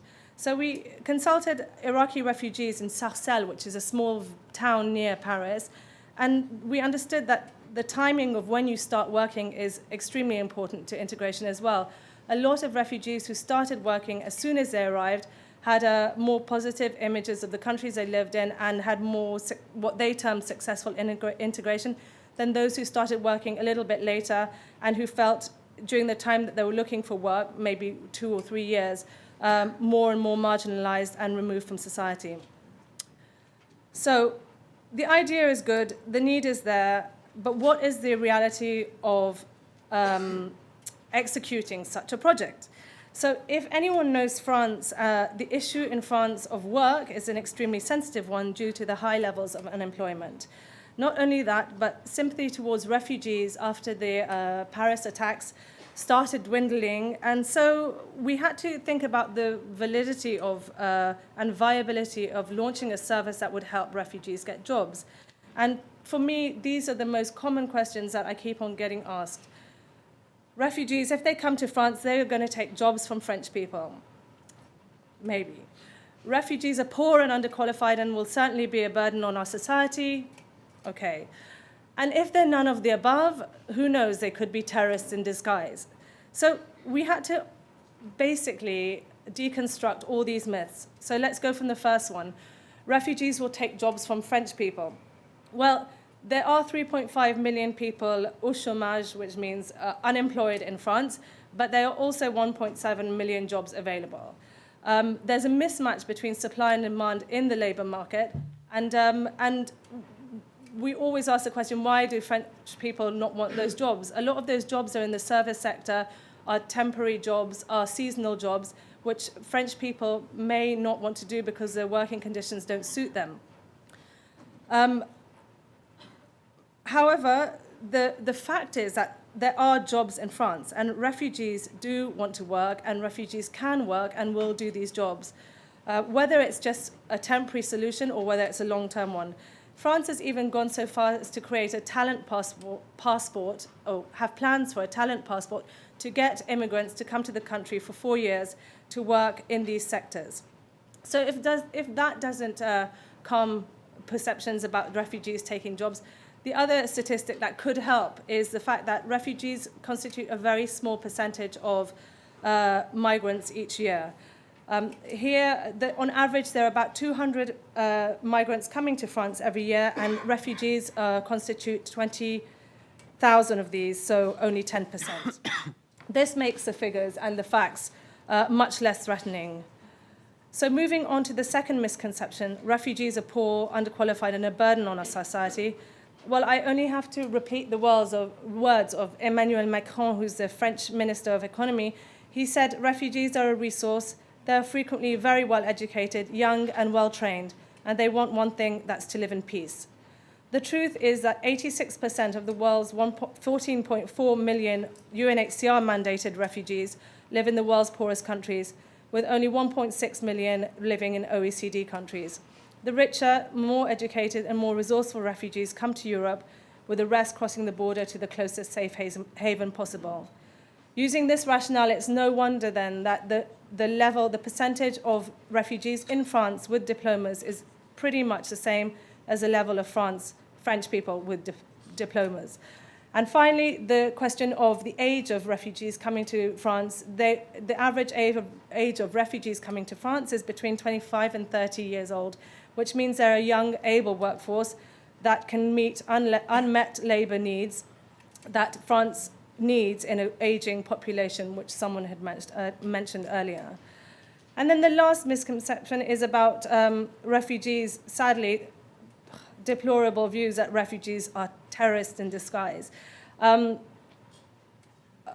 think I'm sure all of you have read the news, but in France, the threat of terrorism comes from French citizens, from communities that have suffered lifetimes of inequality and bear little allegiance to the principles of their country, not refugees suffering from the same kinds of violence in their countries.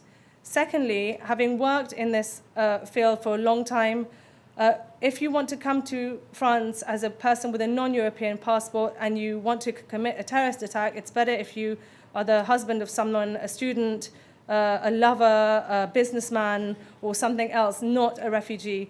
The checks, the security checks, the procedures that people have to go through to become a refugee in France and to remain in France are immense. And finally, there's this question of fear. French people demonize refugees, but many have ever met one. I'll always remember when I was in the UK, a plumber coming to my house and saying to me, "Oh, Cav, I hate Pakis, but you're okay. Actually, you're really nice. You're not like all of them." I know the reason he said that is because he's never met a Pakistani. He's heard about what Pakistanis are like. He's read about it, but he's never actually met one. Well, the same goes for refugees in France. A lot of people haven't met refugees and are afraid of them. So when we've matched employers with refugees, I've had so many calls saying to me, oh, Kavita, they're amazing. But, you know, refugees are like you, they're like I, maybe their branding is bad, but, you know, when the fear disappears, that's when the real relations begin. So the question now is whether it is possible or viable to create a service to enable refugees to integrate successfully through work. And this is where we are now. So the system we want to create would be flexible, efficient, and cost-effective so that refugees could access some sort of service to get jobs for free. It would also be available everywhere in rural areas and in urban areas on desktops and laptops in France. It would complement, not duplicate, existing systems. Refugees have ways of getting work in France, but they possibly need more ways of getting work in France and additional types of jobs. Fourthly, it needs to be competitive in a market where there are many jobs websites and user-friendly for both employers and refugees. And finally, it needs to be scalable and replicable in Europe and with different types of marginalized groups. So the good thing is that the master plan is on its way. We've launched a jobs posting group on Facebook with over actually 600 members and many successful job matches. We are testing and refining an app which will be launched in April 2016. And we've started creating quite a few formal partnerships with NGOs, startup communities, and small and medium-sized enterprises in France. So after we launch the app, we'll try and refine it, we'll try and test the user experience, and we'll start talking to larger employers in France so that we can have a larger scale of different types of jobs. And finally, we'll expand to selected European countries where they need similar kinds of services and make sure that our product or our service is available throughout France. So I'm sure you all need to know the details of Action Emploi Réfugié. There they are. I just wanted to say one thing, and this is what I feel is the biggest conceptual barrier in France, is that it's an extremely bureaucratic country. So I went to present Action Emploi Réfugié to a big NGO that works with refugees in France, and a man said to me, but you're taking such an Anglo-Saxon approach to this. And I said, I'm sorry, it's not an Anglo-Saxon approach, it's just not a French approach. And you know, that's the reality. Refugees everywhere in the world that I've worked are the same as I am. They want success, they want autonomy, they want to achieve. And without overthinking it and creating a tool, we're creating a tool to enable them to do this, to jump in the deep end, to get a job, to start meeting people, to start learning the language, so that they don't feel abandoned by a system in a country and in the communities they want to live. Thank you.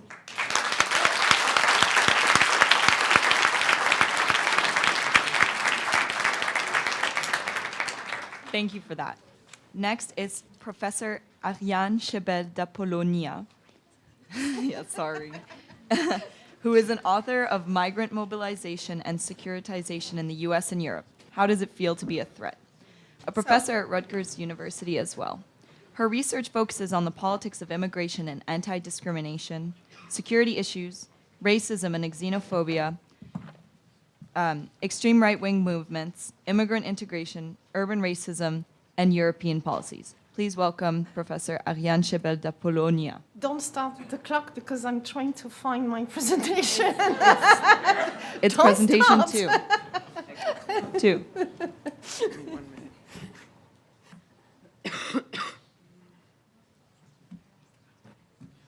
What's the title? Okay, here I am. And there you go. This one. Yeah. Okay. And it will work. There you go. All right. Okay. Thank you very much. Thank you, Sherman, for organizing this big event. Thank you, Julia, to remind me my duty and the microphone. I'm going to start my presentation with a footnote. I'm talking about refugee crisis in the EU. but technically this is not a refugee crisis. I'm referring to the definition of the UNHCR of forced migration, people who are obliged to leave their country of origin for various reasons, such as the result of persecution, conflict, generalized violence, or human rights violation. But please bear in mind that EU states and other European countries are not using this categorization. So technically, I should have entitled my presentation "The Illegal Border Crossers in the EU," which is not very nice. So, okay, we're talking about refugee, but bear in mind, this is not a legal category in the EU, not even in Europe. Only a tiny minority of the illegal border crosser will be allowed to apply for asylum, and a very, very small number of applicants who get asylum status, with huge variations from one country to another. So the current EU crisis, I mean, we focus a lot on this EU crisis. Even during the last 2 days, we discussed some aspects of this crisis: border controls, EU policies, lack of solidarity among states, European values. Although some people will say, well, these pose a threat against European values, or security concerns. At least we can agree that there are humanitarian challenges. I try to update the figures. We have to do it almost on a weekly basis. So this is the data from the International Organization of Migration: more than 1 million illegal border crossers, refugees, in 2015. 67,000 more in January. The number of asylum seekers, applicants, people who were allowed to apply. Death toll, knowing that 300 children died since the death of Ellen. You remember the picture. And 10,000 kids, unaccompanied minors, disappeared in 2015. Footnote number 2, these are estimates, because when you work on immigration issues, this is quite frustrating. We can't have reliable data, okay? We don't know. We try to pretend. So these are official estimates from the IOM, from Eurostat, or also from Frontex, but even the death toll.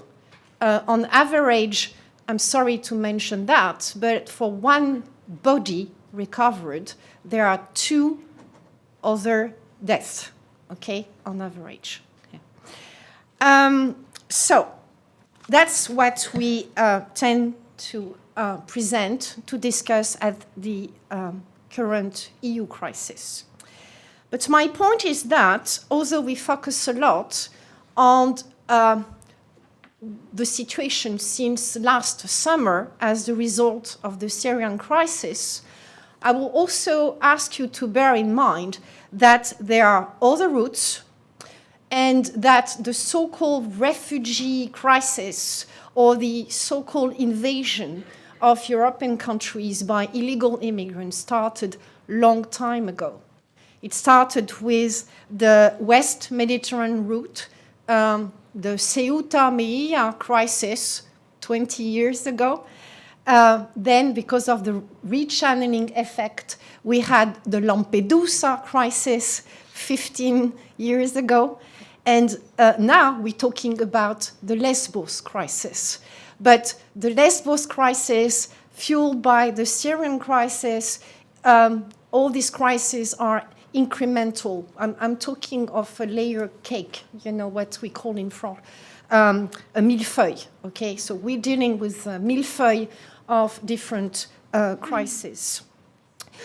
You're familiar with this, so I'm not going to comment all the map. I don't have time.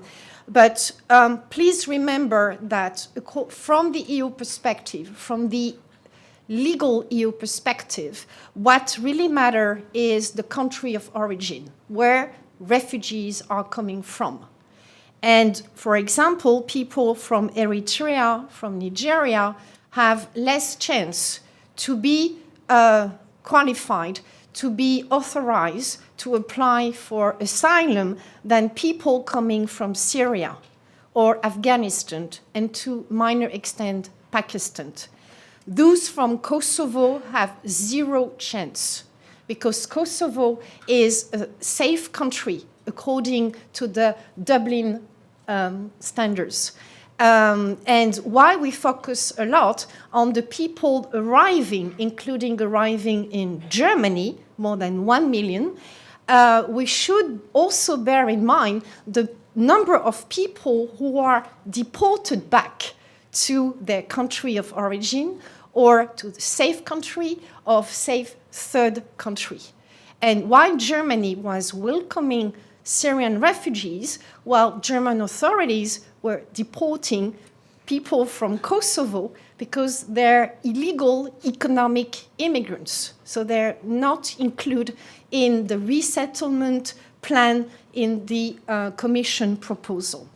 France is doing the same, including some people from Pakistan, which is not a safe country. What I want to emphasize is the fact that it's not only an EU crisis, it's not even only a European crisis. And we discussed that with Julia this morning. Out of the almost 60 million of refugees, displaced persons, asylum seekers, 86% are located in developing countries, not in Western Europe and even less in the United States. If you have a quick look at the map, most of the Syrian refugees are actually still in Syria. Then you have almost 2 million in Turkey, more than 1 million in Lebanon, and I have to, update the figures. But in Lebanon, for example, refugees represent 20% of the total population, 20%.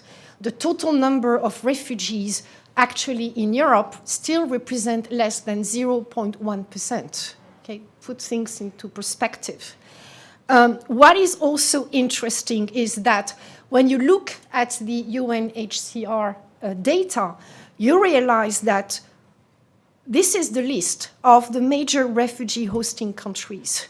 There is no European countries on the list, okay, in millions. If you look at the number of refugees per USD GPD per capita, Ethiopia is number 1, and there is no European country. If you look at number of refugees per 1,000 inhabitants, well, thanks to Malta and Sweden, Europe is on the list. Just want to put things into perspective.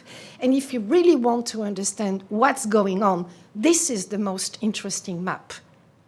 This is the refugee crisis. So it's not only in the EU, it's not only in Europe, and if we want to address the root cause of the current situation, we have to deal with all these spots, with poverty, failed state, terrorist organization, environmental crisis, all of this. So, you understand, I'm not going to propose the solutions, okay, or I need 2 days, but I don't have 2 days. And I'm not sure I will be able to have an exhaustive list. What is also important is to understand the very origins of the crisis. So here I go back from the EU perspective, okay? My argument is that the current crisis in Europe, from the EU perspective, is the result of the securitarization process. Very simply, it's the framing of illegal flows, including migration, terrorism, money laundering, human trafficking, drug trafficking, because all these are in the same category, to give you an idea, okay? the idea, the framing, all these pose a security threat, dealing to the reframing of EU policies in order to deal with this security threat. So, we have to go back to the 80s to understand the origin of the crisis. And I just want to give you one example. I identify 3 phases. The first one was the Single European Act. Okay, you're familiar with that, I hope. One result, Schengen agreements. The idea was to strengthen external border controls to balance the suppression of internal controls. Okay, it was good for business, good for tourism, and it was a perfect philosophical illustration of freedom of movement.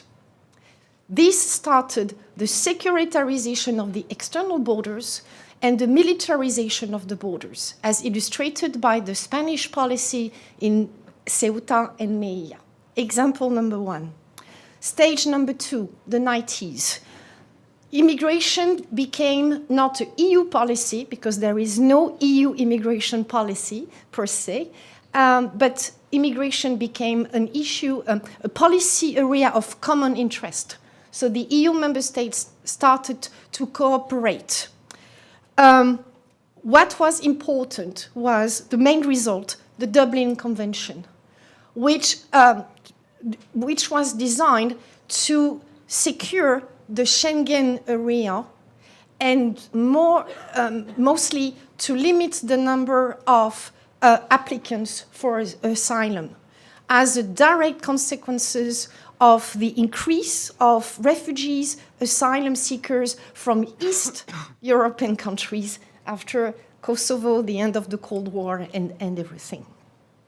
And the multiplication of detention camps. And this is the last map I wanted to show you. This is the detention camps. Officially, they're called administrative facilities, okay? Except there is nothing facile about these facilities. And you can see it's not only an EU problem, it's a European problem with the location of the camps in countries that were not part of the EU, but because or thanks to the enlargement, the successive enlargement became EU member states. So what was external became internal. But what is important is the location of the camps in North Africa, in the MENA region. And if you want to understand how the ENP, the European Neighbourhood Policy, has been perverted by security concerns related to the obsession of limiting the number of migrants, illegal immigrants, refugees, whatever, you have to go back to this map because we ask our neighbors to be the garbage can, okay? You're a safe country, so, you know, we can deport our unwanted immigrants back to you. And in North Africa, the Italy, number 1, funded detention camp in Libya, which is my favorite case study, in Libya, before the killing of Gaddafi. So the money was not to promote good governance, democratization of Libya, but to fund detention center. And Libya was not part of the Geneva Convention, which was extremely convenient. What you have to know is that since 2011, the EU is still funding detention camps in Libya. Okay, so it's going on. Last example, the Euro-Mediterranean Partnership. It was also perverted by the obsession of limiting refugees and asylum applicants, and also the European Mediterranean Code for countering terrorism, because of the conflation, the assumption that immigrants, refugees were potential terrorists, that all terrorists were immigrants, despite the fact, as you mentioned, that most terrorists in Europe are homegrown terrorists. so they really don't know to go to Syria before. They can go for some extra training, but this is not part of this is not an obligation in their curriculum.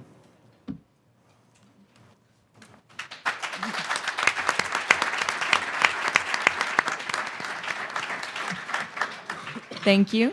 Next is Ms. Markella Papadouli. Markella is a registered European lawyer, Greek qualified, and a legal project manager for the Advice on Individual Rights in Europe Center, a legal charity based in London. Markella is a member of the AIR Center strategic litigation team focusing on asylum and trafficking cases.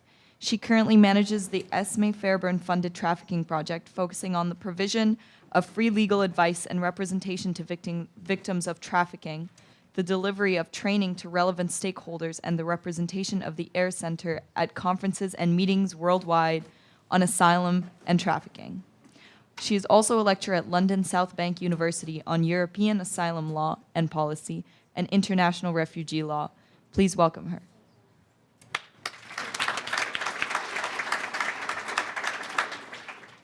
Good afternoon, ladies and gentlemen. My name is Markella Papadouli. I'm a registered European lawyer in the UK and a legal project manager for the AIR Center.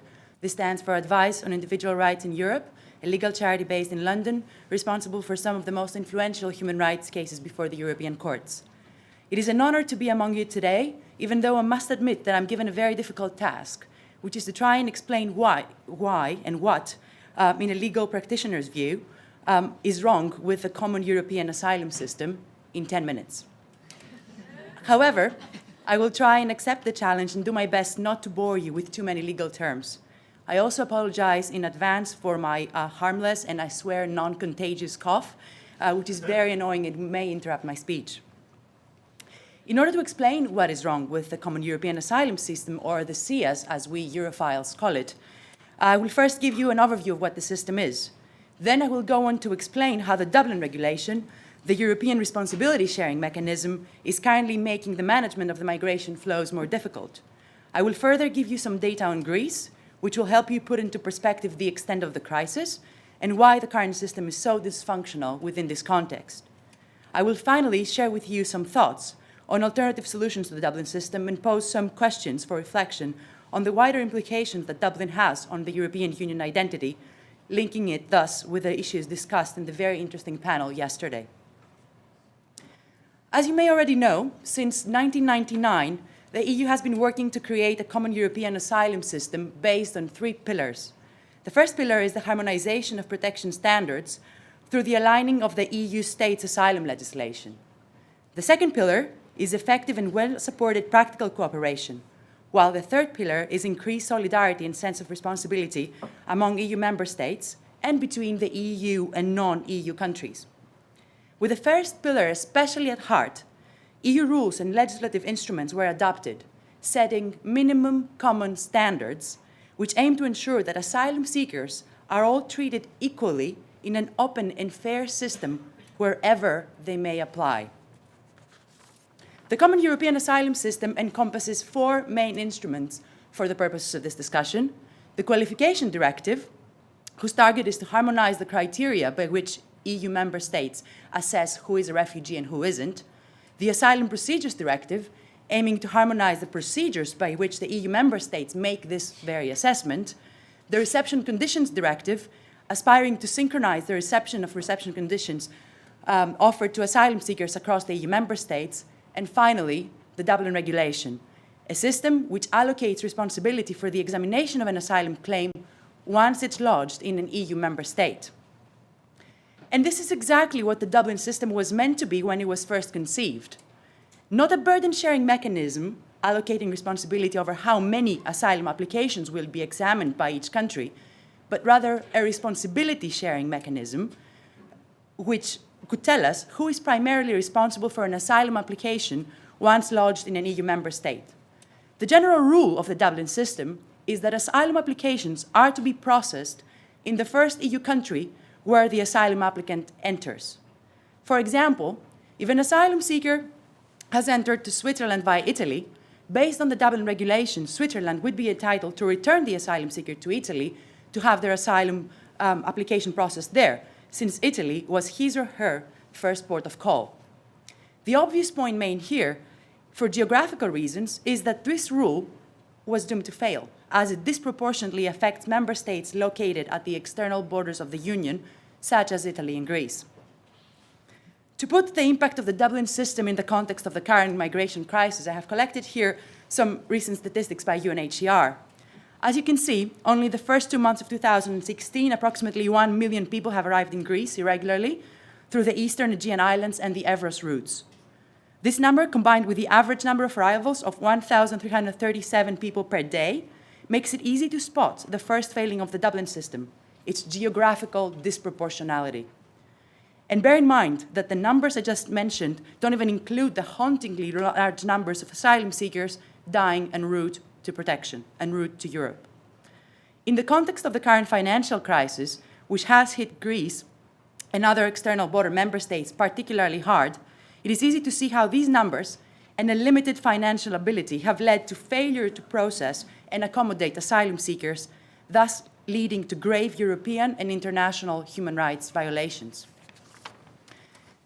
The second problem with Dublin is that it is designed to operate on the assumption that EU member states are applying the common European asylum system standards in a uniform way.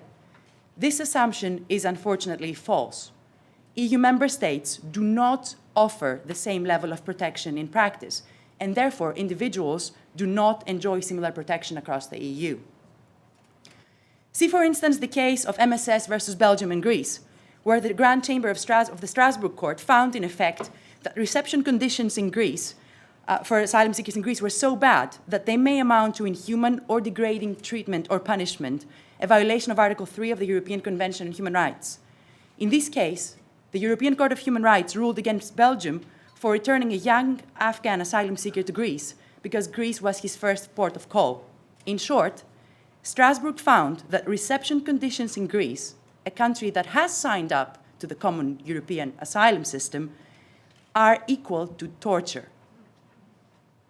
Following this judgment, the European Court of Human Rights issued a general prohibition to return anyone to Greece, pursuant to the Dublin regulation, a prohibition which is still in place until this very moment.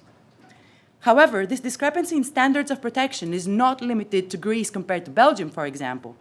Cases have been brought in relation to the application of the Dublin regulation and the level of protection offered also in Italy, Hungary, and Bulgaria, making this a generalized problem rather than an isolated incident. The European Commission is very well aware of the situation and has adopted infringement proceedings against a number of member states. Indicatively, on December 8, 2015, the European Commission adopted infringement proceedings against member states for failing to fully transpose and implement the common European asylum system. These measures follow the 40 decisions launched in September 2015, in addition to the 34 already pending cases on potential or actual infringements on EU asylum legislation. We are therefore left with a very dysfunctional responsibility sharing mechanism, a non-existent burden sharing mechanism, and a large number of asylum seekers fleeing persecution in the countries of origin who seek protection in Europe every single day. What do we do with this situation? Before any practical steps are taken, the EU as a whole and its member states individually must first admit that the existing system has failed to fulfill its purpose and that drastic changes need to be made. And this will be a very hard admission to make, which the EU may not be ready for. An example of this reluctance to accept this generalized failure of the Dublin system can be found in the case of NS and ME, where the Court of Justice of the EU refused to approach the problem as a systemic failure and rather addressed it as an isolated failure of Greece, which is clearly not the case. We also believe that the creation of an independent assessment mechanism of national asylum systems across Europe would be a good starting point. It would make clear that there are different standards applied and would identify key areas and countries where standards need to be improved. In addition, the distribution criteria need to be reconsidered as well.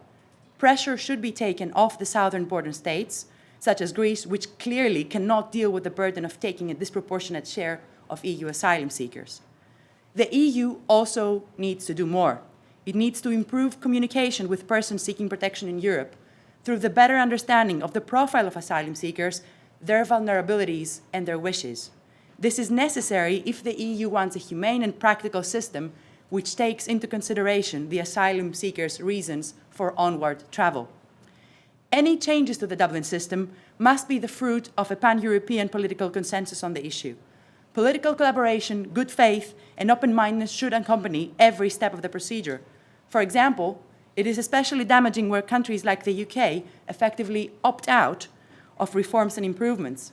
Lack of trust among EU member states and unwillingness to cooperate need to be addressed. Otherwise, any alternative to Dublin is likely to be plagued with the same deficiencies. But after Dublin, what? Is there a perfect system of responsibility sharing for asylum seekers? Or is Europe better off keeping the Dublin system rather than diving into the uncertainty of the unknown? There are many alternatives to Dublin proposals, and the so-called distribution key system is one of the most popular ones. This alternative system might consist of a permanent mechanism for redistributing asylum seekers among member states based on equitable criteria, such as the population size and GDP. The bigger the population and/or GDP of a member state, the more asylum seekers it should take in based on this system. There are many more alternative proposals, and this is a fascinating subject for research and further reading, at least for me. Others may find it just a great solution to insomnia. I would like to finish off this presentation with some reflections on the current state of play. The good news is that the European Commission has finally decided to take some kind of action and is expected to announce its plans for a change in legislation next month. The bad news is that the debate over the Dublin system failure is linked to a larger discussion of the EU and its member states' overall asylum law and practices. The Dublin system failings have shed light on different approaches amongst member states, for example, to welfare access, integration of asylum arrivals, their rights to travel, as well as family reunification once they have settled. Greater standardization is needed if the system is to be clear and fair.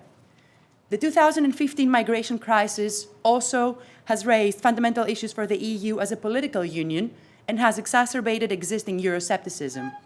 Across the Union, several countries are now debating anew the benefits of the EU, and examples like the UK are here to remind us that there is an exit route option as well. Regardless of the position the UK will choose to take in the upcoming referendum, though, there are other bigger picture issues to consider.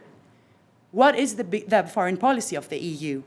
What is the EU place in the international community and its responsibility to tackle the root causes of asylum seeking? How should it deal with international problems such as war-torn countries and people smugglers? In my view, these are all questions and dilemmas that the EU will have to address as a whole if it wants to be a union in spirit as well as in name. Thank you very much for your attention.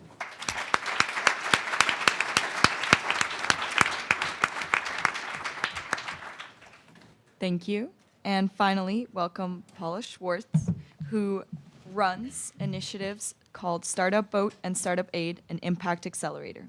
She focuses on scaling tech-based social projects that aim to create solutions for the refugee crisis based on information gathered through data mining. As a side project, she launched migration labs in Europe, where the locations on the ground are being simulated in order to test tech solutions before they are actually implemented, in order to prevent ventures from causing damage where they really want to help. Please welcome Paula Schwartz.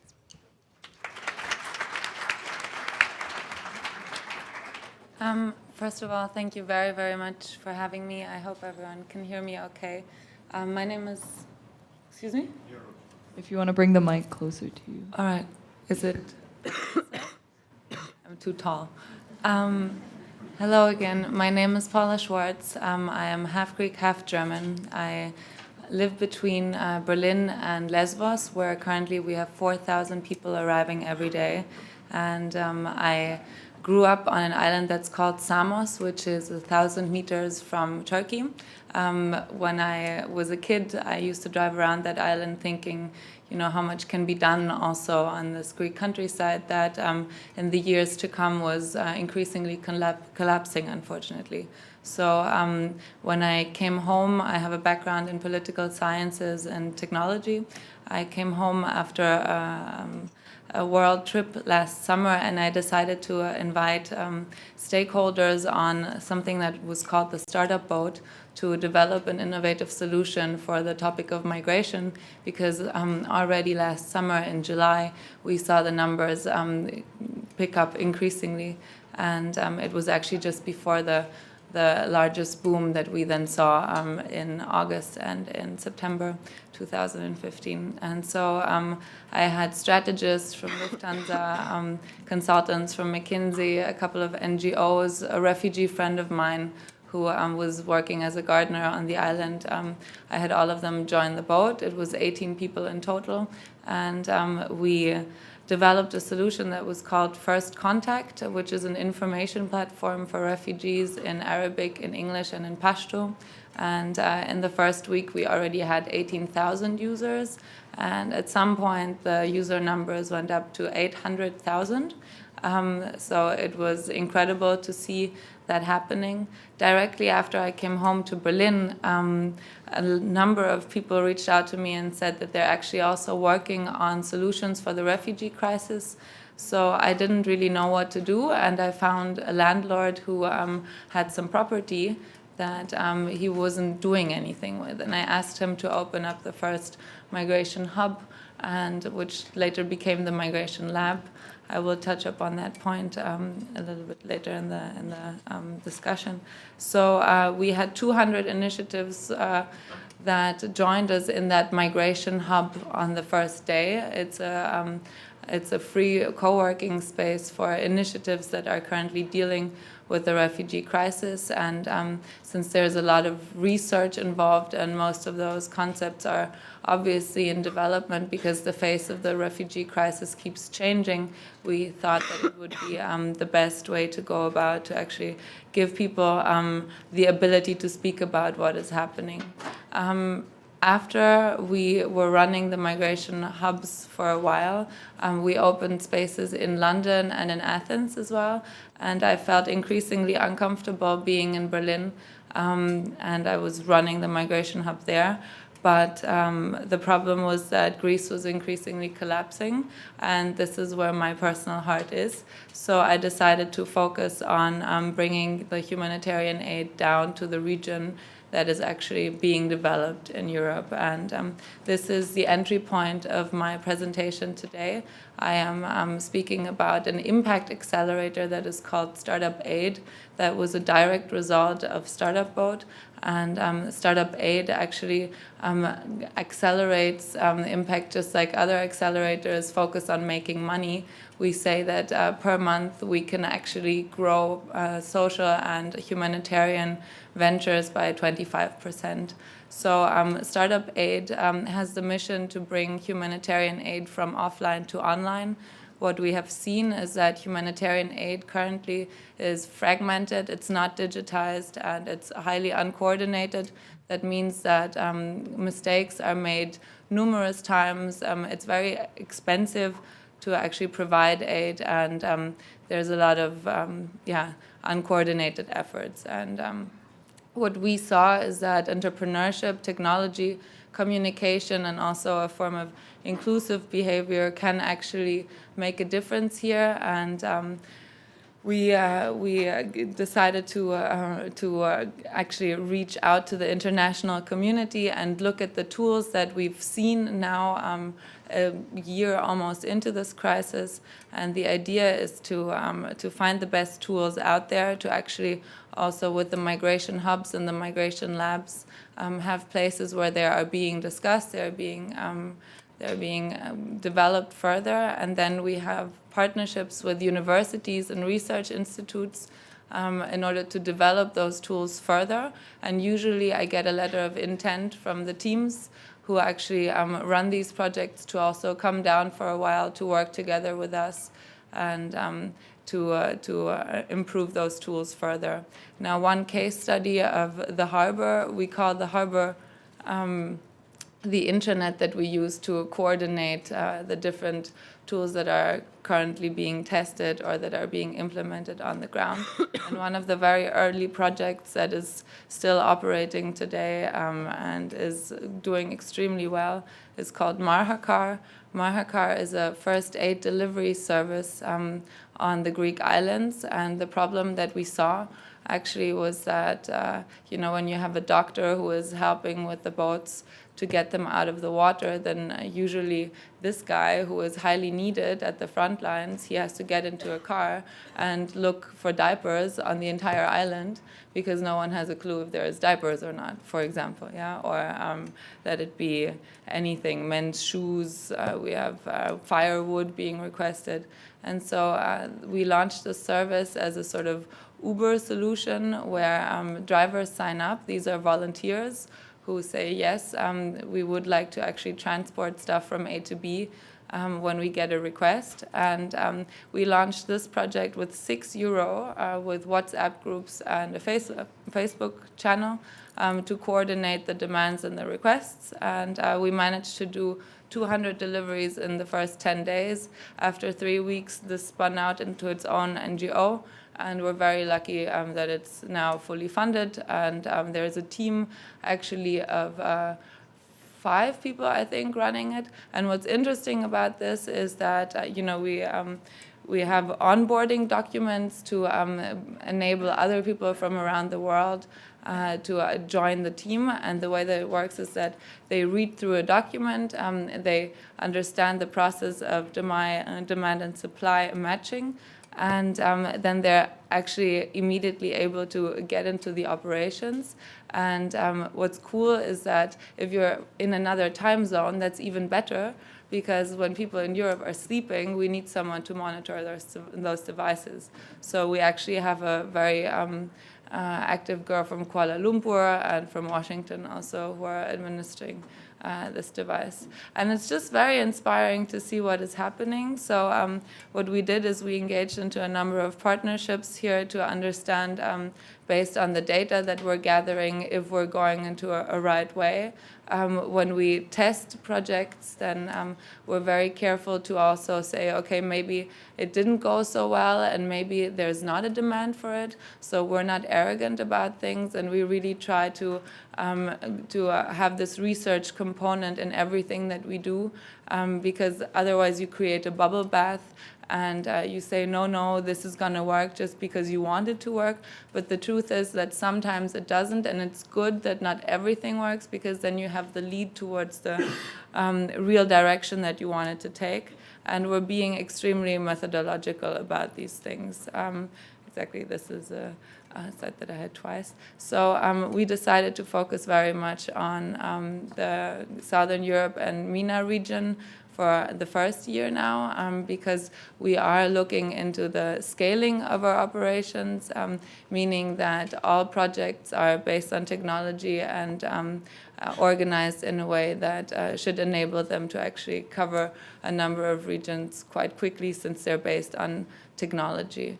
And so that is basically what Startup Aid is about. We have a number of partners who have given us very wide reach so far, and I'm currently organizing the setup in a way that enables us to keep growing, because what we see is that we need to communicate to young people that they can actually use their skills in a way that can change the world, as cheesy as it sounds, and that the crisis is now in front of our doorsteps, and it's not that you have to give up your life and move to Africa anymore in order to feel as though you're making a difference, but a week is enough, and you can monitor the device from far away. And I have numerous friends who have started internet businesses that operate very far away from where they actually live. And I have no understanding for the fact that this has not reached one of the most important sectors of our lives. And this is such an important topic that, I'm I will be in Greece. If you would ever want to come and work with us for a while and see what we're doing, please do so, and it would be my honor to see you there. Thank you very much.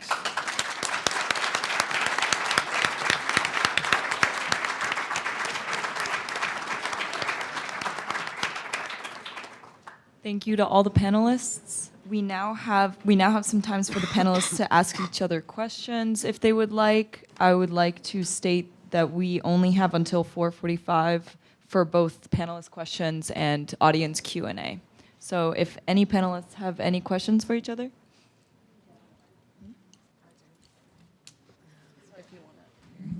Sorry, I've got quite a few questions. So the first one was to Ariane. When you say allowed to apply for asylum, what does that mean technically speaking, since everyone has got the right to apply for asylum or to claim asylum? And the question, do you want to answer, or should I ask all my questions first? It's very brief. Okay. I mean, Yeah. I don't want to bore you with all the legal details, but there is a list, okay, of requirements. And the first one is the country of origin. That's the major criteria. If you're coming from a safe country, you're out of the game to start with. Then you have inquiry about individual situations. For those who are not deported first, after this first stage, there is, personal situation, if you can prove it, or documents and so on. It takes forever, okay? It takes forever. It's a very long process. Meanwhile, potential asylum seekers are not allowed to work in most European countries. They have to stay in these administrative facilities. They have limited access to lawyers, for example, or NGOs or healthcare. And the criteria actually vary from one country to another. So you have better chance in France, for example, to be accepted if you're coming from a francophone country, except, and I think we agree on that, huge variation in acceptance rate. Yeah. So in fact, there is no coherence, there is no consistency in the selection and the final acceptance of asylum seekers in the EU. Okay. My question was more about the actual right to claim asylum. So is there a violation of that right to claim asylum in the countries that you're talking about? No, I mean, it's not a violation. They can go to OFPRA, for example, and claim asylum even if they come from... If I They may can clarify, apply. they can still apply. It's Yes, just they not can going to be apply. rejected. Okay, It's so just gonna be not rejected. allowed is exactly, okay, that's what I wanted to clarify. And then the other question for you, Markella, it was, you said that to change the system that the EU had to admit to the failures. What forum would that happen in? Do you think it's likely, and will it happen? Well, as I mentioned in my good news section of my speech, is that the Commission already has started some procedures for a new plan and legislation. We have no idea what they're going to propose.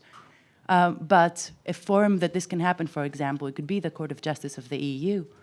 There are a lot of cases pending before this forum, and it could start by saying this is actually not only the problem of Greece, this is a systemic issue. So by changing perhaps what it said in the last judgment, that it's not systemic, this could instigate the change. Okay. To be hopeful. Yeah. Paula, you're not let off the hook. I've got some questions for you. You were talking about testing and research and things that haven't worked. I just wanted to know a little bit, what kind of thing hasn't worked, for example? Well, that's very interesting, because there's two cases that I can tell you about.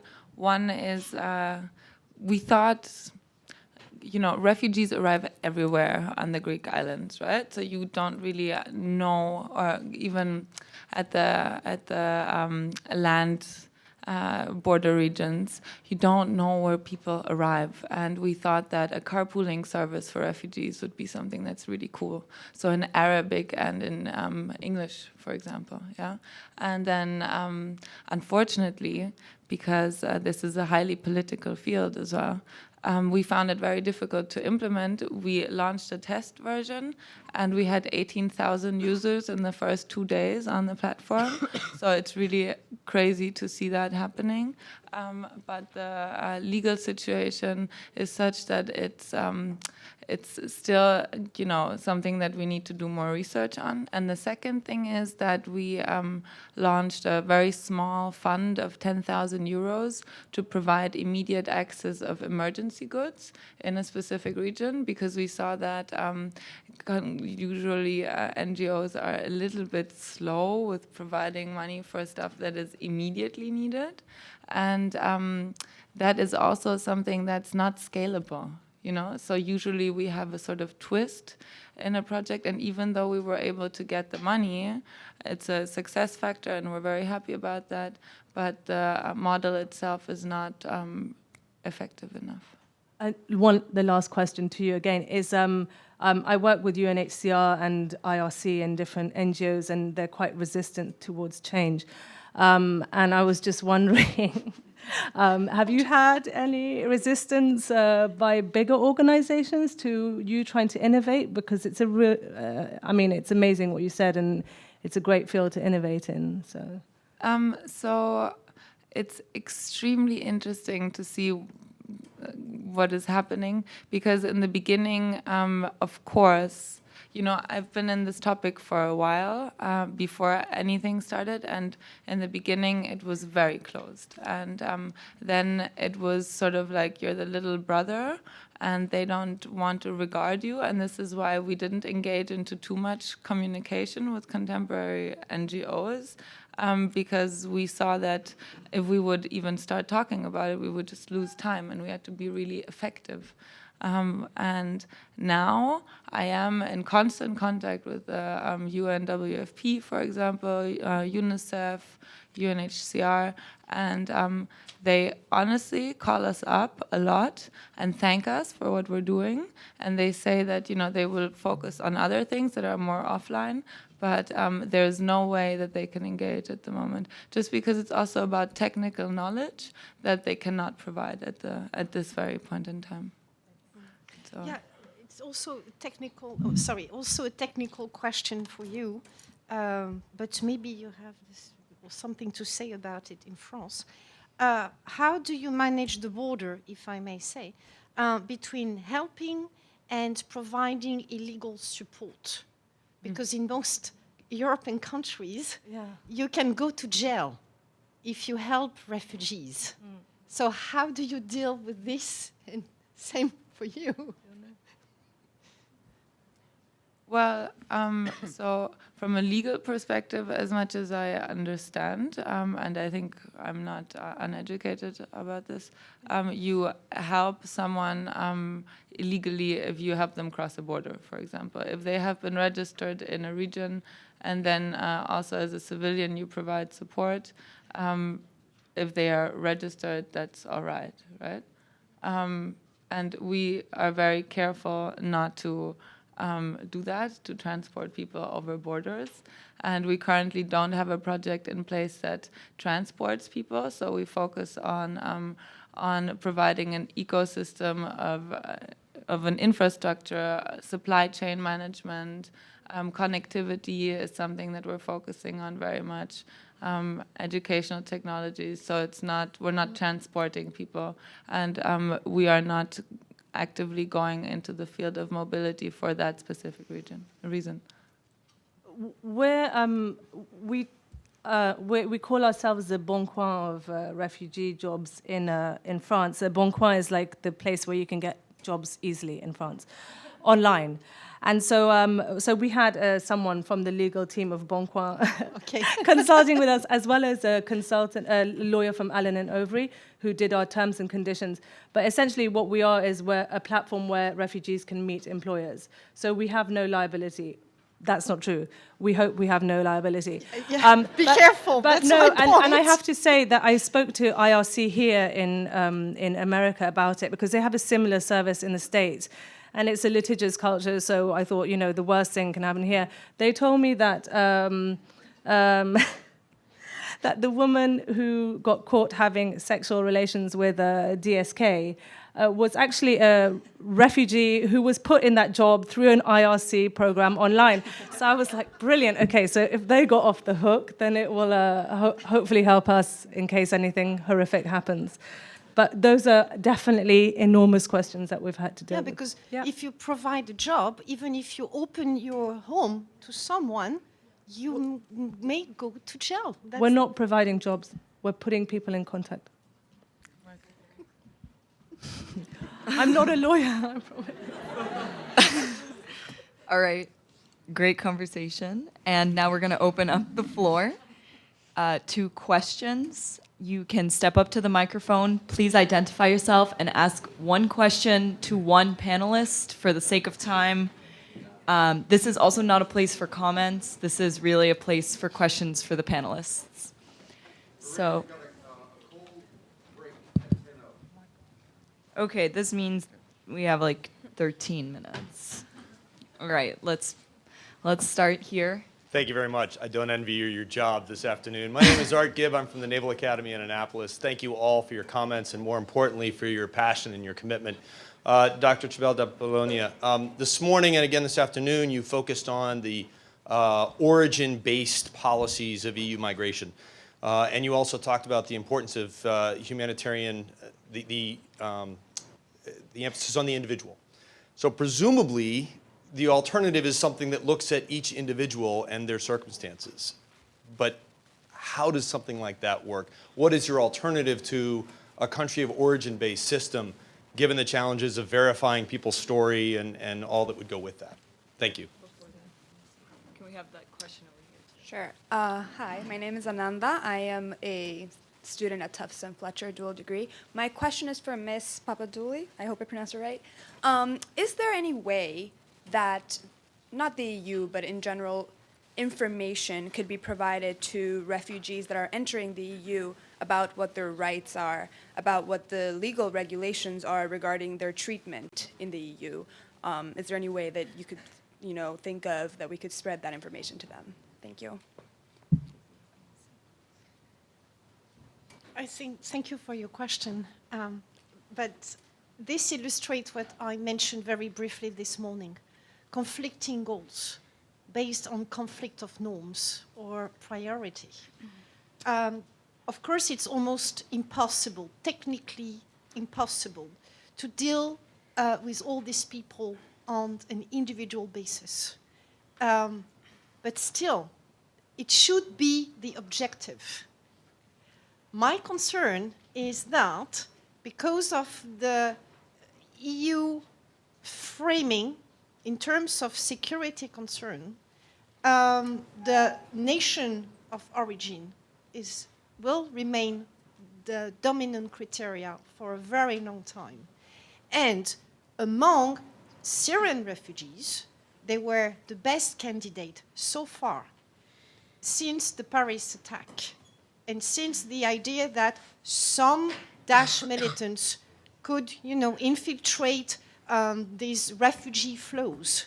So even now, the refugees from Syria, who were the best candidates, are now suspected of being potential terrorists. And the debate we have in France and in the rest of Europe is very similar to the political debate in this country. So I'm not very optimistic. Okay. Thank you very much for your question. Where are you? Okay. First of all, based on the Asylum Procedures Directive, it is officially the obligation of EU member states to provide accurate information about asylum procedures and the rights of asylum seekers when they enter an EU member state in a language that they understand. So aside from the fact that it's an EU obligation, there are also wonderful NGOs in the field in each EU member state that also have handouts on information about what the rights are, what the procedures are. For example, I know the Greek Council on Refugees has a wonderful information leaflet, and I know that there's a wonderful soup kitchen in Belgium where I used to volunteer, that together with Soup, we also provide information on the legal system and the rights of asylum seekers. So there are wonderful initiatives like that, but obviously the more information, the better. And the more accurate information, the better. Yeah. Okay, let's have a question here. I'm Sophie. I'm a PhD student at Trinity College Dublin, and since 10 years I'm running a NGO in Islam in New Delhi, where I witness the migration streams from all conflict zones in Southeast Asia, who will never make a headline anywhere and who have no paper documentation anywhere. And my question would be, and it's a question open probably to all of you, isn't the crisis we are talking about one of misinformation, because we could afford for so long not to know about massive migration streams, because we only got the goods those people produced, and now we get the people as well. So isn't this the idea when we talk about the moment of crisis? Now we have to know, and why do we have to? Why do we now have the presence of kind of an ongoing stream of information about the Syrian situation, where we have none about Nepal or Bangladesh or whatsoever? So how are these streams connected with each other? Can I? We're going to take this question and then you can answer that. So can we have your question? Identify yourself. Yeah. So I'm Joey. I'm a senior at Acton Boxford High School. So this is a question for Dr. Rees. So one of your main philosophical points is that justice is something that's universal, and it doesn't matter whether it's from the same country or a different country. But aren't you worried that you're preaching to the choir? Because there are a lot of self-interested realists who still view the international arena as sort of this idea of people who are self-interested. How do you convince the people who are self-interested to buy into your theory of justice as something that has to apply to everyone, regardless of the country? Thank you. Let's start with Paula Schwartz. So I think at the moment there's a lot of... Where is the lady who just asked? All right, okay. So I think at the moment there's a lot of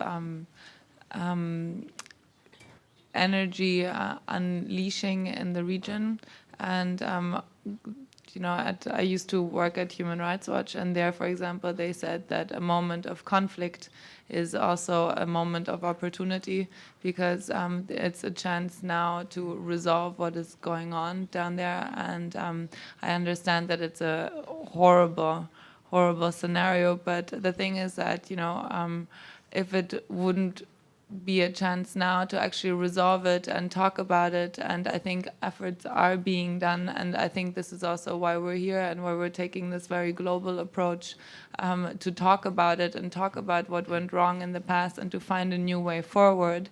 Then it's something that is essential for the future. And I think at this point in time also education is on all parts is what we need in order not to face another lost generation. Because yes, we have to look at the past and learn from the history of what has gone wrong, but we can create a new future together. And particularly also now that Europe is changing its face and we have to very much ask ourselves what we stand for, I think there's a extremely important mission here to try and match these two. So because they are interlinked, people are coming, and yeah, so that's... Can I just add something? I'm from Kenya, so I grew up with lots of refugees coming to Kenya from Somalia in the Dadaab refugee camp. There's a lot, maybe people don't talk about it in the West, but a lot of people in Kenya, Uganda, Tanzania talk about refugees in Kenya and what's happening there, and that comes in our papers all the time because of the impact of Al-Shabaab terrorist attacks and everything.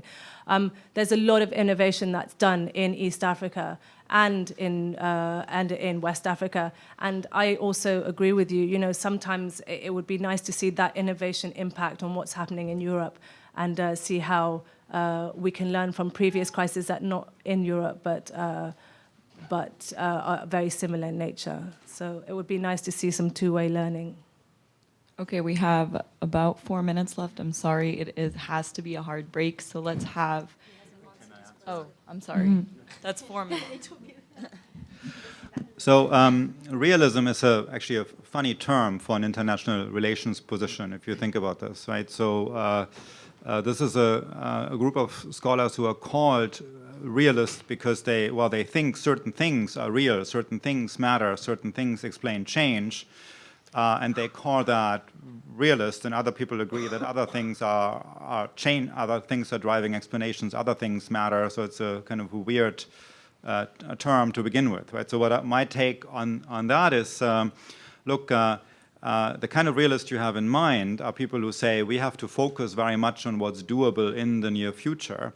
And I'm saying to you, this is this was my general message to the audience also. This is the kind of short-sightedness that in an age of global problems we can no longer afford. So I would actually hijack the term realism for my own position. I would say this long-term thinking at the global level, really taking into account problems of global proportions, including migration problems that are not normally on our radar.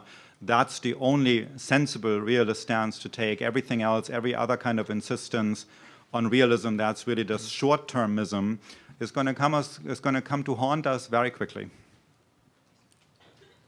Okay, we have under 3 minutes. Let's have these questions. You can go ahead. Hello, everyone. My name is Liu Chang, majoring in French from Beijing Foreign Studies University. I have a question for Chabelle Dablonia. Actually, sorry, it's a French name. Actually, in last year's regional election in France, I noticed that because of a series of problems that both France and Europe is facing, the far-right party led by Marine Le Pen, who is totally against the refugees, immigrations, has become a front-runner in the election, especially in the first round. And do you think that the power of far-right will continue to accumulate or even spread into the whole EU? And will this kind of trend will finally affect the future Europe construction or even the solution to the immigration crisis in Europe? Thank you. Hello, I'm Fernanda from Brazil. I'd like to make a question to Mrs. Brahamba. Sorry. You said that there are 1.7 million of jobs available and around 200,000 refugees. So do you think that French... Sorry? 200,000 migrants, 20,000 refugees. Yeah, migrants. So do you think that France should face this crisis more as an opportunity to the local economy? Thank you. Okay, I'm sorry, that's all we can take. Can I explain one simple thing? This is an element of frustration for us every year. The compensation that we have done is created tomorrow. 3.5 hours, 4 hours, formal interaction. There's a day-long forum in which a number of you are taking place, a hackathon for refugee relief that you can participate in. You have workshops and informal discussion groups in the morning and the afternoon that we're asking you to sign up for. So it's important to hear what your questions are, so our panelists can hear that. A number of them will be in these informal sessions. That's when we will have a chance in a more intimate manner to take care of these things. So we're raising the issues, getting to face that there's going to be a place for us to really have a kind of conversation. So we can essentially just hear the questions and not have the answers, because at 6:30 we need to be in place at the beginning of the meeting. And that's why we have an escape valve.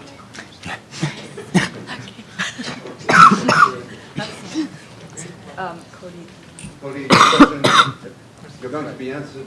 Sir, if you can come to that particular session, we'd like that answer. Okay. Well, my question, thank you. I'm Cody. I'm a TA with the EPIIC class this year. My question is directed to Dr. Rees. I think about what the basis of vigorous, concerted, united, public-spirited action is in a postmodern secular world, which is premised on and whose promise is the life of the bourgeois who is decidedly apolitical and disengaged. The narrative you're creating in Germany's situation is remarkable in this respect. So it's really an earnest question. What is the source of this heroic action in Germany right now? Please come to dinner with us. Hello, my name is Sofia. I'm from the Federal University of Rio, so I'm a law student, and my question goes to the lawyer. So I run an NGO in Brazil that also gives pro bono services at favelas in Rio. And one of the main challenges we have faced is reaching these people who are in need of these pro bono services. And the other one is gathering more professionals to help to offer these services. So I would like to know, what kind of, if there is any initiative in the EU to harmonize, pro bono credits for legal officers in this sense, or what is your strategy to approaching these communities, or where you would find the people in need of those services? So, thank you. Okay. All right, how you doing? I'm Mike Pesnola, the Executive Director here at the IGL. All right, we're going to break until 6:30. Don't move yet. If you are a panelist, one of the EPIIC class, a TILIP student, all our international students, who else I got on the list? Allies, the Allies folks, and then a board member. Those categories, we have dinner. If you're one of those categories, we have dinner. In your folder, you would have gotten something that looked like this. It's got a ticket.